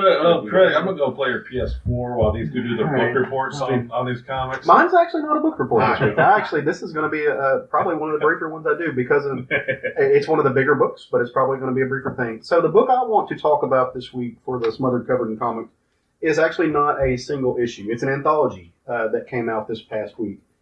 It's called Where We Live, and it's put out by Image. This is a benefit book for the survivors of the Las Vegas massacre. As you know, last year in Las Vegas at a Jason Aldean concert, a very sick, twisted piece of shit smuggled a bunch of AR-15s up to his hotel room and murdered 50-something people and shot over 500 people that were injured because of that, in yet again another mass shooting. So what this book is, there is a list of over 60 to 80 creators, I don't have a good count, that have dedicated their talent and their craft to this book. And this book is dedicated to the victims of gun violence, and the proceeds, 100% of the proceeds, go to the victims of the Las Vegas shooting. And it's a way that comics gives back. Now, unfortunately, this is not the first of its kind. A year and a half ago, we had the Love is Love comic anthology series come out after the Orlando massacre at one of the gay nightclubs in Orlando, which it's a bar I've been to. It's a place I know. But this book was edited by Will Dennis. It was assisted by Michael Perlman. It was curated by Mr. J.H. Williams III and his wife, Wendy Wright Williams. The logo was designed by Todd Klein, and the book design was by Kerry Hall and Drew Gill. Again, it's published by Image. There is a beautifully written, heartfelt introduction to this book from J.H. Williams III, who, again, a phenomenal artist in his own right. Just not even in his own right. He's a phenomenal artist. He's got a long history in comics. He lives in Las Vegas. He tells you why to read this book better than I can, so I just want to read a short paragraph out of this, out of the introduction that he gives. There are a number of reasons to read this book. First and foremost is to help those in need. 100% of the proceeds of this volume will go to the victims of this terrible crime. The amount of funds raised by other various organizations has been very impactful, but it's not enough for the long-term needs of the survivors. While raising money is an important goal, another key reason to get some informative understanding and human perspectives of the problem and the issues around proliferations of gun and violence in America. We have a problem in this country, and I'm not going to get overtly political, so I don't want anybody to turn this off. I'm not here to tell you my personal opinions on our gun issue in this country, even though off the air sometime I could largely rant about it. A man murdered 50-something people and shot over 500 in a matter of 10 to 12 minutes. Those weapons should not be readily available in this country, and they are. You cannot turn the news on from week in, week out and not find out about a school shooting, a church shooting, a barbecue shooting, anything and everything. And it's sickening. And we're the only industrialized nation in the world that continually has this problem, and there are viable solutions to fix it. But this book is a collection of short stories, poems, one-page comics that are, some of them are written by the people who were there. Some of them are written by just comic creators who are there. You get books you get stories by Brian Michael Bendis and drawn by Michael Omi. You get a story drawn by our brother Justin Jordan, drawn by Tom Fowler. Mark Millar and Alex Sheikman do a story for this. Van Jensen, Eric Kim, Neil Gaiman and J.H. Williams III did a thing. You get some gorgeous art by Mike Mignola. You get Kelly Sue DeConnick and Joelle Jones, whose art has been on Batman that Sean's been loving. You get B. Clay Moore and Kelly Williams, who's a really good friend of ours in this. You get Josh Ellis, Jeff Lemire, Bernardo. I mean, I could go on and on and on. Ivan Brandon, Rob Williams, Kurt Busiek, J.M. DeMatteis, Mike Cavallero. All of these people, they are not making any money of this. They're not paying their bills with this. The money's going to help real life humans who are victims and who are dealing with the trauma of a terrible event, and one that is all too common around the world and in our country, and one that that we hope we will never hear about again. But I'm going to go home and put this book on the shelf next to my Love is Love anthology, and that gives me goosebumps just thinking about it. But it's even more stomach turning to realize that there's probably going to be another volume just like this getting stuck on the shelf because we readily haven't taken any viable steps to prevent this from happening again. Our legislature are quick to give out thoughts and prayers, but they're slow to do any type of viable action that's going to end this. I want to send out a great big thank you to all of the creators that donated their time, their efforts, their creativity, their art, their love in this book, because I've only made it about halfway through it, but it's taken me a long time to read it because I challenge you to read this book and not shed a tear. And I don't care what your political perspective on guns are, on the Second Amendment. I mean, on this show, this is one of the great things about having opinions that are diverse on this show. Craig is largely a Second Amendment supporter, even though he agrees that we need to take real steps to stop this. I personally would like to see it wiped off the Constitution. But again, I challenge you not to read these stories and not to have a visceral, emotional reaction. This is not a book that's going to make you feel good. When I constantly say things about art, that art is not meant to leave you feeling happy all the time. There's art that does, and that art is wonderful. This art is going to evoke an emotion. It's going to make you feel things that you're likely not to feel good about feeling. It's going to make you question things. You get a number of perspectives. These are not stories that are 100% collected by bleeding heart liberals. There's a lot of conservative creators that threw their stuff into this and have their opinions on it, but they did it tastefully. They did it classily, to give you a really round perspective of what thoughts and reactions and emotions and opinions are surrounding this really terrible event. There's some wonderful poetry there. I don't know what else to say about this book other than get online, go to your local comic shop. This book is $19.99. It's over 306. Let's see, last page count. 319 pages of art. I think 322 pages after the afterword for $20. It's money well spent. It's $19.99 that's going to go to help people, help cover medical costs, help cover mental health costs, help cover a number of things that jump up. Y'all know I like these. I don't like them. I'm moved to read these type of stories that have real world connotations and speak to actual things a lot. Be them from LGBTQ themes to things about violence to that kind of stuff. So this book was worth money. I ordered 2 copies just because it is a charitable donation. So yeah, that's what I got. So I am a Second Amendment supporter, but I also believe that anybody that looks at the things that have been happening in our country over the past, I'm just going to say 5 years, it's been going on forever, but let's just talk about the last 5 years and the amount of shootings that have gone on. I am pro responsible gun owners. The problem is there's a whole lot of stupid people that have guns, and there's a whole lot of people that have no business owning a gun that own guns. And there's got to be some conversation on how we get those guns out of the people's hands that have no business owning those guns, and how we keep the guns out of hands of people that are going to use them in this type of scenario. Until both sides are willing to sit down and talk. One side actively is, the other side is always saying, nope, this isn't the time. It's the time. They'd rather protect their guns than protect people.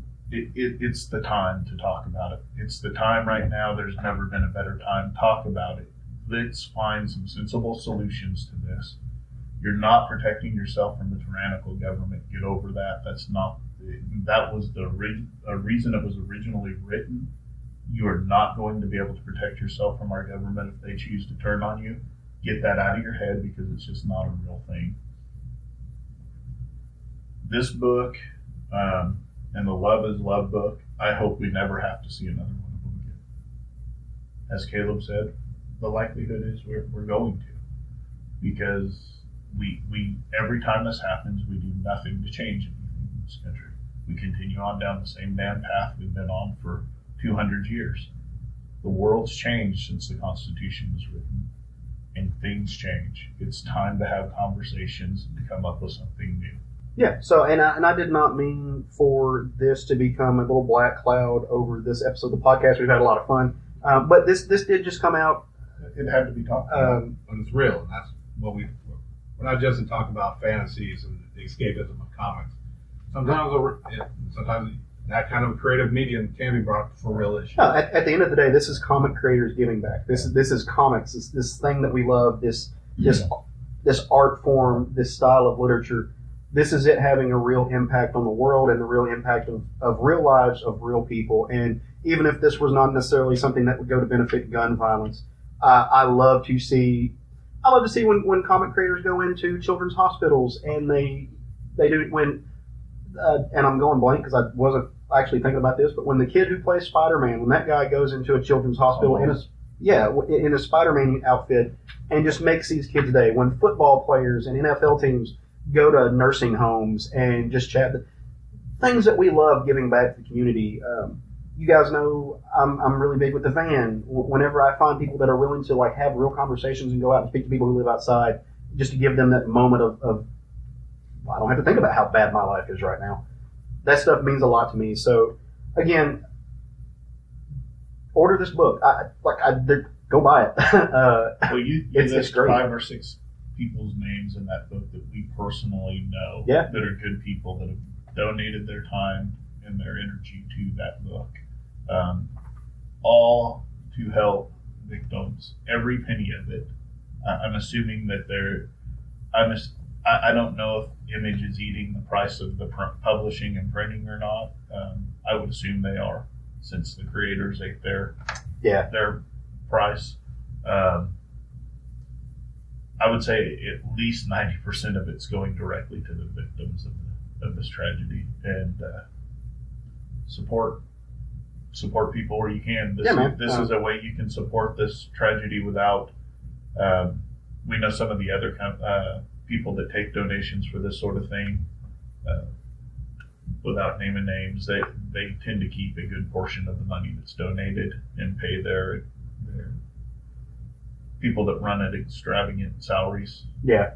Well, and this is something where it's going to the people. And not only that, but you get something for your That's donation for absolutely this. You get something. So I can get online and I can donate money and not receive anything of it. But if you want something tangible, you get that with it. You get over 320 something full color, gorgeously drawn, incredibly written, touching pages of art in a well put together, well designed collection. It's more pages than you normally get for a $20. Yeah, a lot more pages. A lot more pages. So that's my spiel. Where we live, a benefit for the survivors of the loss in Las Vegas. Long list of creators, really well done. $20, $19.99. Go get it. Go. If it's something that maybe you have too much of emotion to see on your shelf, get it and stick it in the back of your closet so you don't have to ever look at it again. But get it. Go Absolutely. get it. So also, don't be a piece of shit and go get this signed by a bunch of people that help work on it and then flip it on eBay. Because I've seen the Love Is Love comic on eBay being sold for astronomical prices by people who went and got it signed by creators that donated their time and energy to do that. You're a garbage human being, and I'm not going to say I'm not pulling any punches with this. If you are a person who would flip this book, go. I'm not going to say what I want to say. Fuck you. Fuck you in the most possible way with a razor blade wrapped dildo. Go fuck yourself. You're a shitty, terrible human. So, all right, Jerry. There's your episode of Lance Rants by Caleb this week. So the comic I read this week was Spider-Man 800. I was actually really hard pressed in what to read because, as Sean and Craig had said, a lot of good stuff came out this week. Doomsday Clock was fantastic. The Realm came back. I almost picked volume. Realm, but it is the finale of the Go Down Swinging arc in Spider-Man, issue 800, and I want to say 801 is Dan Slott's last issue of Spider-Man before the new creative team pops in. Ryan Otley. Yeah. I will say that I'm not a normal Spider-Man reader. I kind of jump in and out of it. I'm more, a fan of his other crew that pops up. Namely Flash Thompson. If you want to go back and read them or listen to the Memorial Day special, you'll understand that. That's the whole reason why I popped up into this book, because following Venom Inc., Flash had gotten the anti-Venom suit, and he has been put into Amazing Spider-Man. So to get you caught up, this, since it is issue 800, they did 80 pages, and it's a whole slew. Jerry's going to read you every page. Buckle up, ladies. I think I did a good job of summarizing, but I really like how they did it because they did it by chapters, and each chapter has a different creative team. Of course, Dan Slott writes all of them, and VC's Joe Caramagna. If Jared just mispronounced your name, feel free to come on this podcast and fight him about it. That's never going to get old. So diving right in, I'll read a little synopsis at the beginning to get everybody caught up. Spider-Man's greatest enemy, Norman Osborn, the Green Goblin, has merged with Spider-Man's most terrifying enemy, Carnage, to become the Red Goblin. This merciless monster kidnapped and tortured Peter's recent confidant, J. Jonah Jameson, who slipped up, revealing Spider-Man's secret identity. When Peter found himself face to face with the Red Goblin, he left the fight so injured he couldn't walk. Some of Spider-Man's best friends and allies, Miles Morales, the Human Torch, Silk, and Clash, jumped in to help, but the Red Goblin seems to have no weaknesses, and Spidey's friends were nearly killed. The only thing that saved them was the healing touch of Flash Thompson with Agent Anti-Venom. This touch also turned out to be the only thing that seemed to hurt the Red Goblin. Because since he has the Goblin serum mixed in with it, it basically nulls his weaknesses to fire and vibration. Oh. Flash used almost all of his special ability to heal Peter's injured leg, knowing Spider-Man is their only hope. So Peter Parker is suited up and ready to fight the Red Goblin. Everything he's got or go down swinging.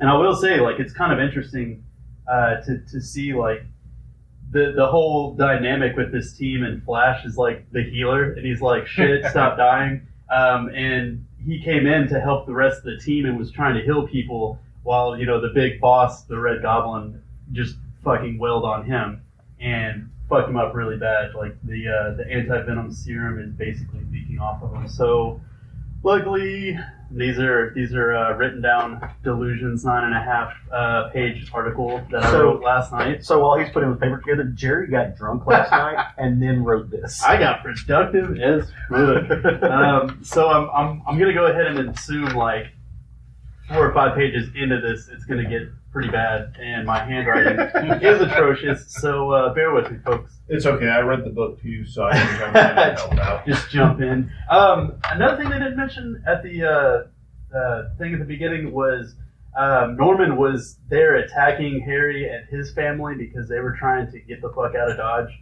After he basically beat the shit out of all of Spider-Man's friends, he went and abducted Normie Osborn and put the Carnage shit on him too, turning him into a child Red Goblin, which is pretty fucking terrifying.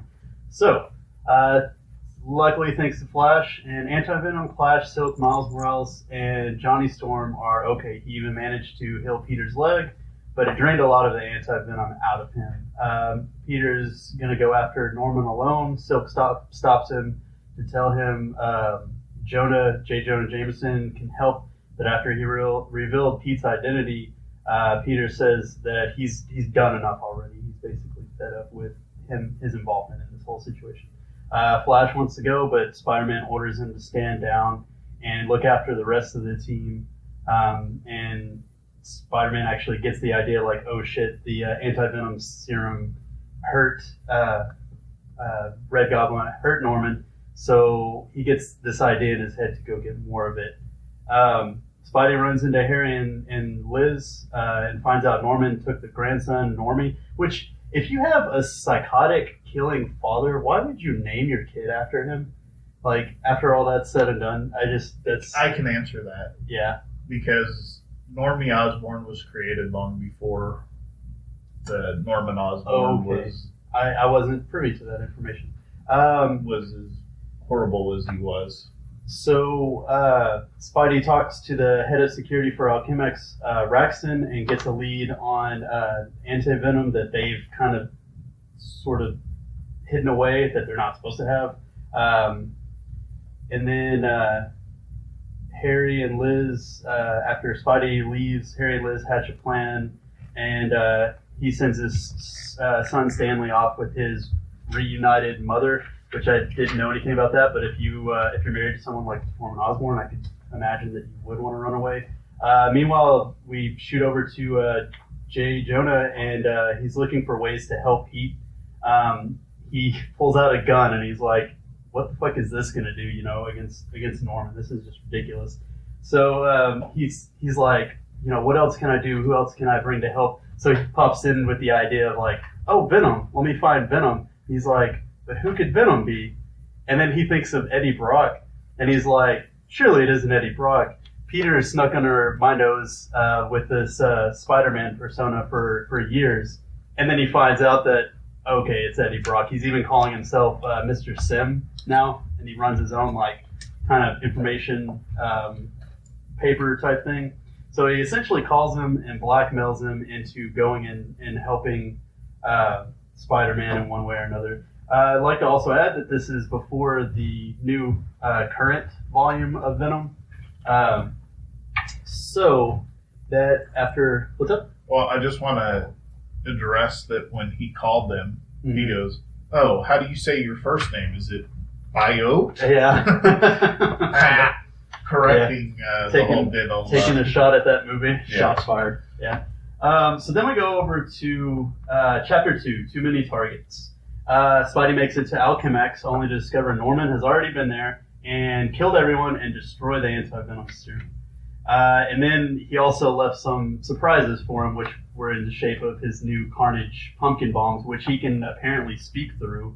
So he basically tells him like he fucked up getting involved, and that now he's going to kill MJ and Aunt May. Wait, And the pumpkin bombs are Bluetooth speakers? yes, Yes. essentially, they talk through him. That's actually how he injured his leg, because he threw them at Peter, and it was before Peter realized like, oh shit, these things are sentient because they have carnage on them, and it bit his leg and blew up. So that's why his leg was. Never fucked up. mind. Dan Slott can fix Iron Man. Yeah. So anyway, they give him this message like, oh yeah, MJ, Aunt May, they're totally fucking dead, and then they blow up and they slam him into a wall. We shoot over to Stark Tower with MJ. This is unknown if this is before or after she shot one of, was it Tony's parents? Yeah, I don't know where it takes place in the chaos of Iron Man. She's been working at Stark Tower and apparently has a really high up there position. Yeah, she's his personal assistant. Personal assistant. Okay, so something bursts through the window and she thinks that it's Osborn. And so she runs this whole security protocol, which starts up like some low-level vibration and fire, and it ends up being Eddie Brock, who's Venom. So as this is going on, Norman flies to the window and he's like, oh shit, somebody left a beacon on for me. So I guess I know exactly where to go. So he comes in, and him and Venom get into it. And Mary Jane's just like, oh shit, what's going on? And Eddie's just like, can you please shut that off so I can help you? And so she reluctantly decides to shut it off. So they start getting into it. Then we shoot over to Aunt May's apartment, and she's got a visitor. Somebody's knocking on the door. It ends up being Normie, which at first I thought this was a little weird, but then later I found out that apparently Peter is Normie's godfather, right? So they know each other, but he just pretty much said that he got lost. So while she's turning around to go get her phone to call his parents, he's about to jump and attack her when all of a sudden these metal tentacles burst through a window and snatch him up. And surprise, it's Doc Ock, which Superior Spider-Man was fucking great. Now, I don't know if they've shown him since this. I know that you mentioned something about that whole Ben Reilly arc that they did, that he got a new body from that. He's wearing a costume, so at first I was kind of concerned that maybe it was like some kind of like robot or something. But he still retains some of the memories of Peter Parker's childhood and May's bringing Just bringing as up. Peter has some of Doc Ock's.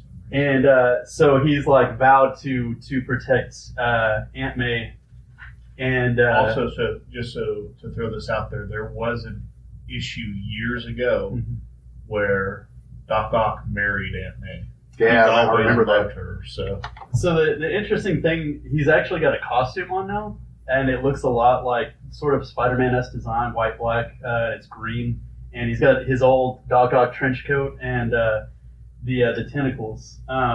So at first Aunt May's like, what the fuck, get your hands off this kid, and then he's like, oh no, this isn't any mere child.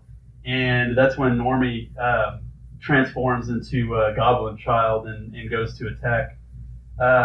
Then we shoot back over to Stark Tower, and Spidey's just now catching up to Norman, and he sees like the building is like smoking, and then he comes in and he's like, what the fuck, what is Venom doing here? And then he goes up to MJ and he's like, oh, you need to get out of here. And she's like, oh no, this is the one place I can fight. So she straps on a repulsor glove, and he's like, where the hell did you get that? And she's like, okay, she was trained by Blade. yeah.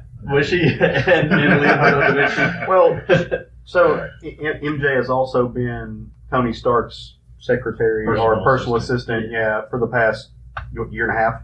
Yeah. Yeah. So I mean, she's not incapable. So Spidey ends up teaming up with Venom, and they go and start attacking Norman together. Peter's thinking to himself, like, how the fuck, there's no anti-Venom, how am I going to defeat him? And then he kind of comes to this epiphany, like, oh, he's still got to breathe, so I'll destroy his airwave. Well, then Goblin kind of catches on and is like, oh, yeah, fuck that, and he bites his arm. And whenever he latches on, MJ shoots the repulsor glove, and it knocks back Spidey and Venom, and Norman is seemingly unharmed. He's like, oh, I've got a clear shot, so he shoots at MJ, and then he goes to leave, and as he's on his way out, Spidey's like, "Oh, where's Norman? What'd you do with him?" And that's when Norman tells him, "Oh, he went to go visit Aunt May. She's probably dead by now." And he flies out, and Spidey figures out, like, fuck, whenever he bit my arm, he destroyed my web shooter on that arm. So at that point, like, during Venom, Brock was having a lot of problems, like, controlling and utilizing the Venom symbiote. So he actually decides, like, because he's been, trying to turn over a new leaf and be a hero and stuff. So he decides, like, here, take the Venom symbiote. It'll make you stronger and faster. Which, we discussed before, like, oh, in issue 800, he's going to get the black suit back. So this is how it happens. So he gets the suit back and goes after Norman. We shoot over to a hospital where Flash has the rest of the team, and they're all really badly hurt. He's trying to keep them stabilized and yelling at doctors to come and help him. And they've got all these, like, spikes and shit in them from Norman. He runs into Shashan, which is actually dates back to her his time in Vietnam. They start taking off. The doctors start taking off the mask, and he yells at them like, "Oh no, we have to protect their secret identities." Cut through the material. Clash starts having a weird reaction, so they start tending to him. We swing back over to Spider-Man getting a call from J. Jonah, who's wearing a really weird helmet for some reason, and he mentions that he sent Venom to go protect MJ, and he's like, "Oh, it's cool. I'm going to help Aunt May." So we get to get back over to Doc Ock fighting Goblin Child. May hits the kid with a chair and is like, "Oh, after all the things I did for you, I baked you cookies." And he yells and says that there's raisins in them, which I mean, that'll make you kill somebody. So then someone yells from outside and bursts through the wall, and it's J. Jonah and a Spider Slayer.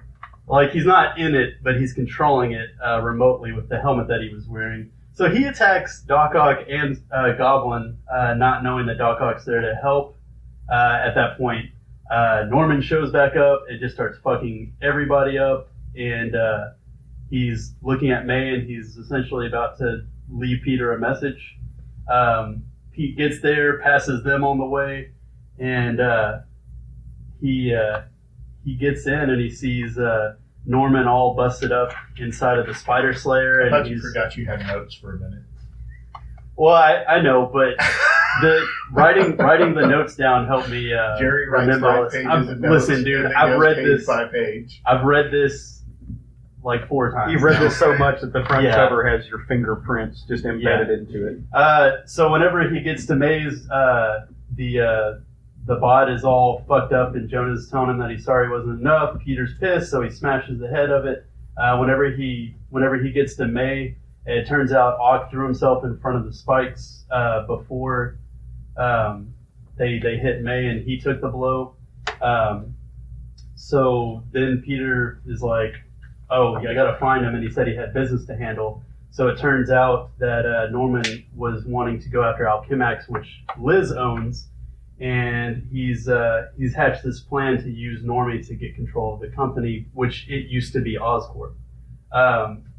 That's whenever we start chapter 3, family and fighting. They de-symbiote, or however you want to say it, and he's talking about how he's going to take the company over legally. Liz mentions, "Oh yeah, here's all the paperwork, but there's no way I could even you could even hand this company over, with weeks or months or even years." And he's like, "What do you think this is, Parker Industries?" Because he just lost his company like that. So he decides, like, "Oh, I'm going to take it violently," and goes to attack whenever she pops up with this plan that her and Harry had, where a door opens up and Harry's on a goblin glider and he has all these robots. So they go off and attack Norman. Harry grabs Normie, and he's trying to help him come to his senses. Norman grabs Liz and is like, "Oh, it's always a blonde, and it's always dropping, from high places." Oh, So he He went there. yeah. He's like, I wonder what it is with me and blondes in high places. that's not cool. And he fucking Yeah. throws Too her. soon. He throws her out the Ooh. window. That hurts my soul. At that point, Normie comes to and he's like, "Oh shit, they're killing my You're parents." killing them all. And one of the things with Normie, because I was like, what's the motivation going on here? Yes, he's been twisted by the symbiote, but they also have a younger child, and he's very envious of all the attention that the younger child is getting. So Yeah, I think that really fueled his motivation for wanting to go against them. Well, suffice to say, Spider-Man gets there just in time, saves Liz, and swings in.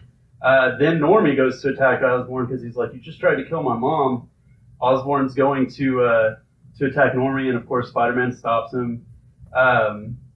Harry flies the Goblin glider into Norman, which is how he originally died back in the day, was being impaled by his glider. But of course, since he's super strong, he doesn't die from that this time. We see a little scene with Liz and Harry getting to Normie and trying to help him and comfort him, and the Goblin Carnage symbiote goes out of him, and then we get to Spider-Man and Goblin fighting at the end, and we're on Chapter 4, Goblin Triumphant.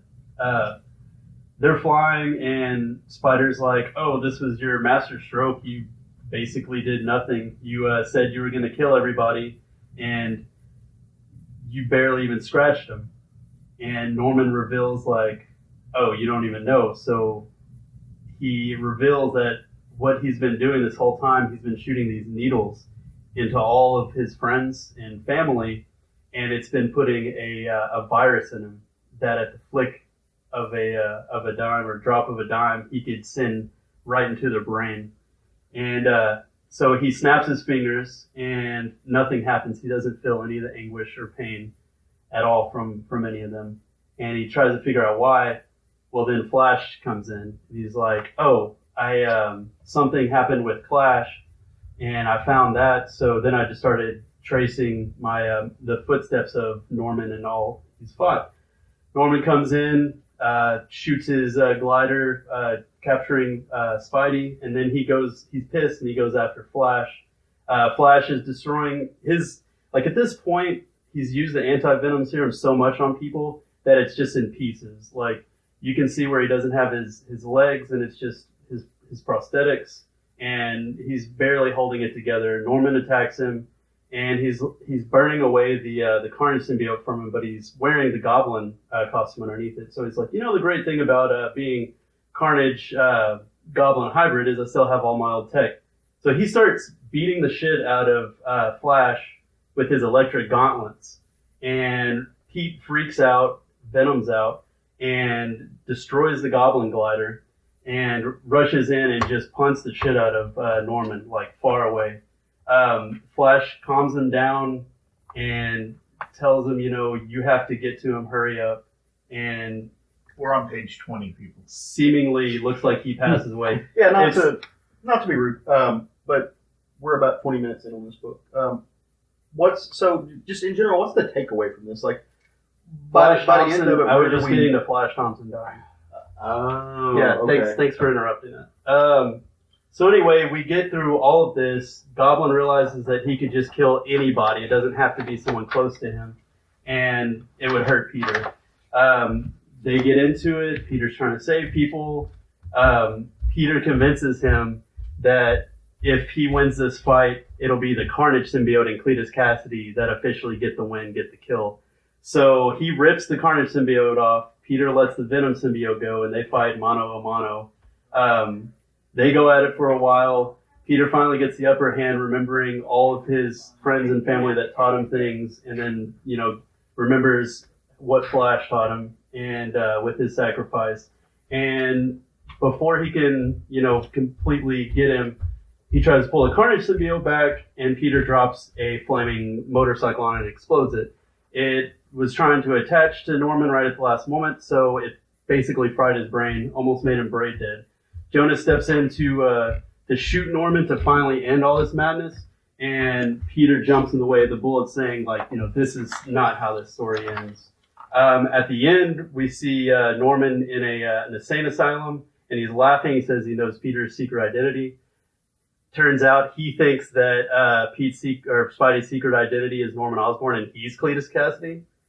Some weird mix-up with the symbiote. They get a bit with Normie getting the symbiote taken out of him, and whenever you think it's all wrapped up, you see a little bit of that red glint in his eye.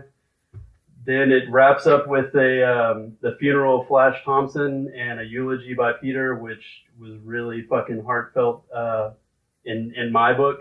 And it pretty much ends with sirens going. Peter's about to apologize or forgive Jonah for everything that's happened, and sirens sound, and Jonah just looks at him like, "What are you waiting for? Go!" And it ends with a really great 2-page scene of Spidey swinging away, chasing the danger. It's a really good way to end it, especially with the art being called "Going Down Swinging." Yeah. They had one little tidbit of somebody new joining New Horizon, and it ends up being Doc Ock in his new body, but nobody knows who he is, of course. So Yeah. there's stuff that's going on for that. That was my drunken ravings of a madman. Well, like, tell me from what last night. So, I mean, besides the panel by panel of it, like, what did you think about this? Like, what's your opinion on it largely? I mean, I really enjoyed it. I was really worried that they were going to do this to Flash. Like, fucking love the character. I love all of the progress that he's made over the years. I heard from some people, like, there was a letter in the back saying, like, "Oh, why are you just beating symbiotes to death?" But having Carnage and Green Goblin together that's a pretty ferocious villain, and I feel like it was worthy of that storyline. Yeah. And let's be honest, and granted, I haven't been on an Amazing Spider-Man book in a long time, but really, the symbiotes and Venom bring a lot to Spider-Man's stories. Mm-hmm. I mean, because he's been battling the same awesome villains for a long time. Like you said, you took Carnage and Goblin, mixed them together, that made an amazing villain. Mm-hmm. And like I said, people have said they're getting tired of it. It's overkill. There's enough variety, I think, in the symbiotes where we can still kind of mix them in like that. Mm-hmm. That's my opinion. I don't think they're overdone. They don't bring them in all the time. They bring them in on occasion. They're not really overdone. What people may be complaining about is that we've got the Venom book, we've got Venomverse, we've got all these other things going on. But within Spider-Man itself, the symbiotes have actually been almost not around for a long time now. Right. So this is actually the first Spider-Verse symbiote story, Spider-Man verse symbiote story in a long time. I thought it was a unique take on the symbiotes and how you can combine a symbiote with another superpowered being and create something super strong that had none of the weaknesses, because Peter still had weaknesses when he's wearing the Venom suit. So, sorry, literally just a random bit of video game knowledge popped into my head. Mhm. I think it was Spider-Man 2 on PS1. The final boss was Doc Ock with the Carnage suit. Mm-hmm. It had to chase you through the city. Yep. Sorry, randomly Fucking popped in my ridiculous. head. Yeah. They've even had Venom's been attached to Matt Gargan for a while too, which was that was a pretty good run. Thunderbolts and Siege, or the Avengers after Siege. But the whole thing with Flash and dying, they could easily bring him back because the anti-venom serum heals. I'm kind of on the fence about if I want it, because then that would mean that his death meant nothing. they'll bring him back in 100 Yeah, years. it's comic not book. gonna be the Yeah. same. I mean, and they They've mentioned done that. Gwen Stacy and what that did to Peter as well, and they've kind of brought her back in Spider-Gwen. No, So- I mean, at least it's an alternate reality with Mhm. Stacy. So the thing about this book is being, maybe the resident Spider-Man fan in the group. I feel like that's how you do an 800 Yeah. issue. Mhm. Well, especially when it's an 800 culminating in the end of a decade-long Yeah, tenure run on book. longer than that for Yeah. him. But it's the way to go out. It's aptly named Going Out Swinging, and that's what Dan Slott did. Mhm. It's maybe been my favorite story art from Dan Slott in a long time. He's a great writer. He's been on Spider-Man too long. Mm-hmm. This is maybe been my favorite since the Superior Spider-Man stuff. Yeah, the Superior Spider-Man stuff is really well done. I think he's been on it for 5 years. That's what they say. No, he's here, been or on more it than since that. like 2007. Yeah, he's been on it for over 10 years. over a decade. Wow, I didn't realize that. Yeah. Mm-hmm.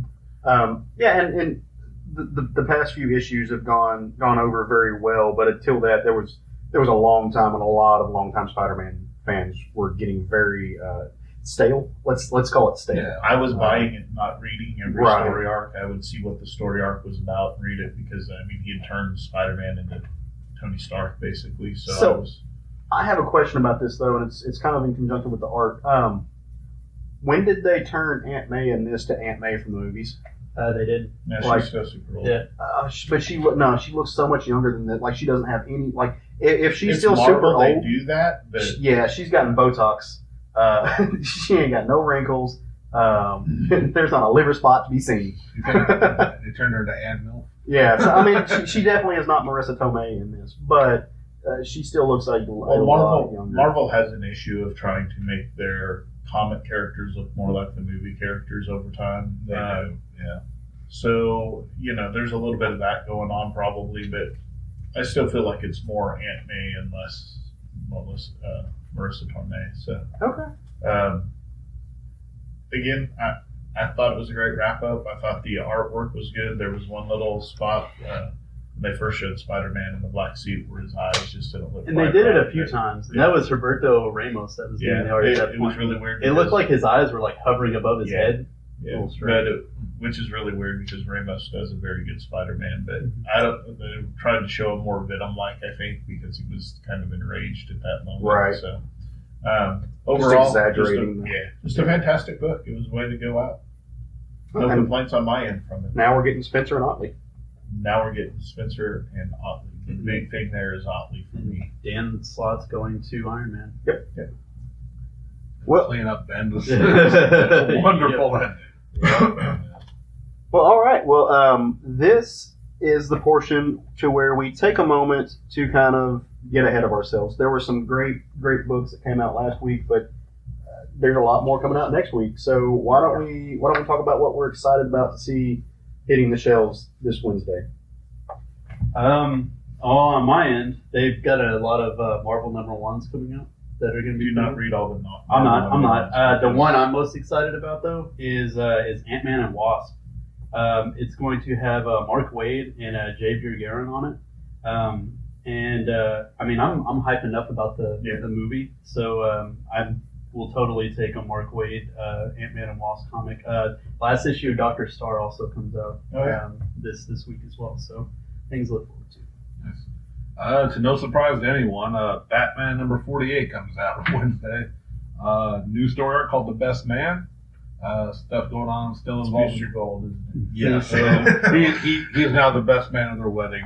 No, but while Batman and Catwoman are contemplating maybe changing up the wedding a little bit, Joker shows his head. Of course, So as they do. I'm excited for a Joker arc with, of course, the great Tom King and Mikel Janin drawing the story. So Deadpool volume number 800, issue number 1 comes out. I don't know what volume it is. It seems like they restart Deadpool I think every they're at 7. to be honest. Anyways, I've been kind of over Deadpool for a minute, but I'm really excited about Scotty Young writing it. Mm-hmm. And then the other one is Doctor Strange.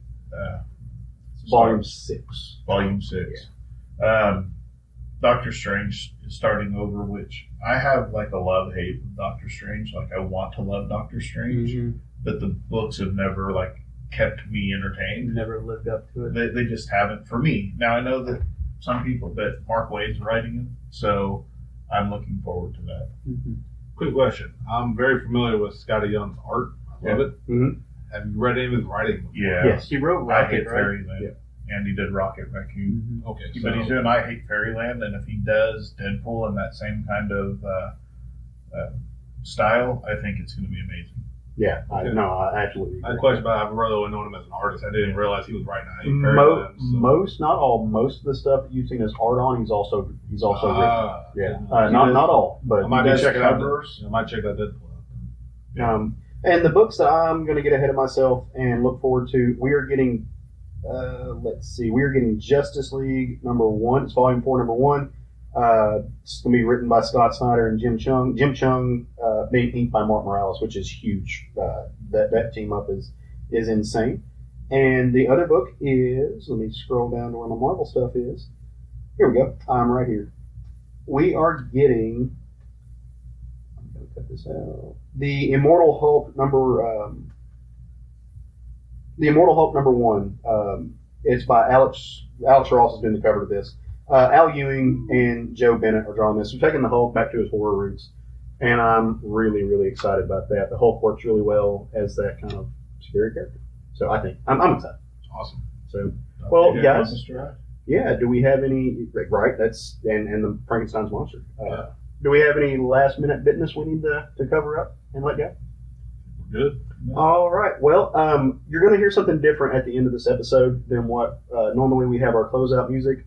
This past week's been kind of a rough week. One of my best friends passed away. He was a very talented musician. So what you're going to hear this week, instead of our regular closeout music, you're going to hear my friend, my brother, Caleb Jib Shaner covering Wicked Game, song by Chris Isaacs. So go forth, love your friends, and love some comments.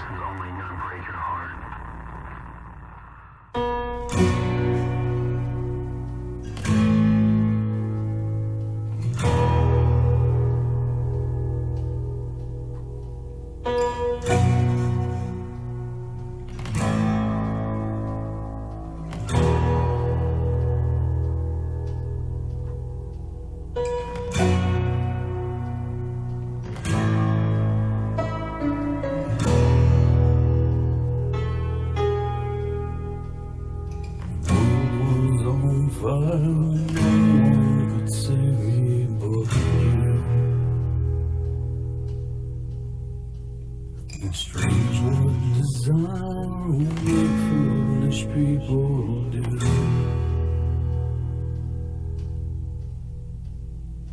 I never dreamed that I'd meet somebody like you, and I never dreamed that I'd meet somebody like you, and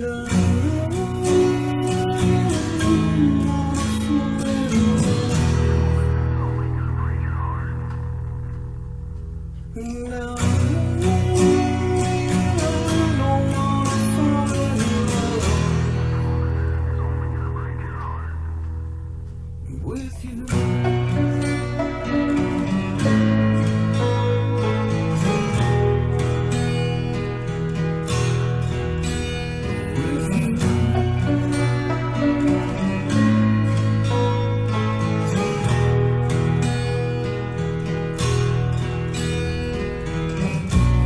What a wicked game you play to make me feel this way. What a wicked thing to do, to let me dream of you. What a wicked thing to say, you never felt this way. What a wicked thing to do, to make me dream of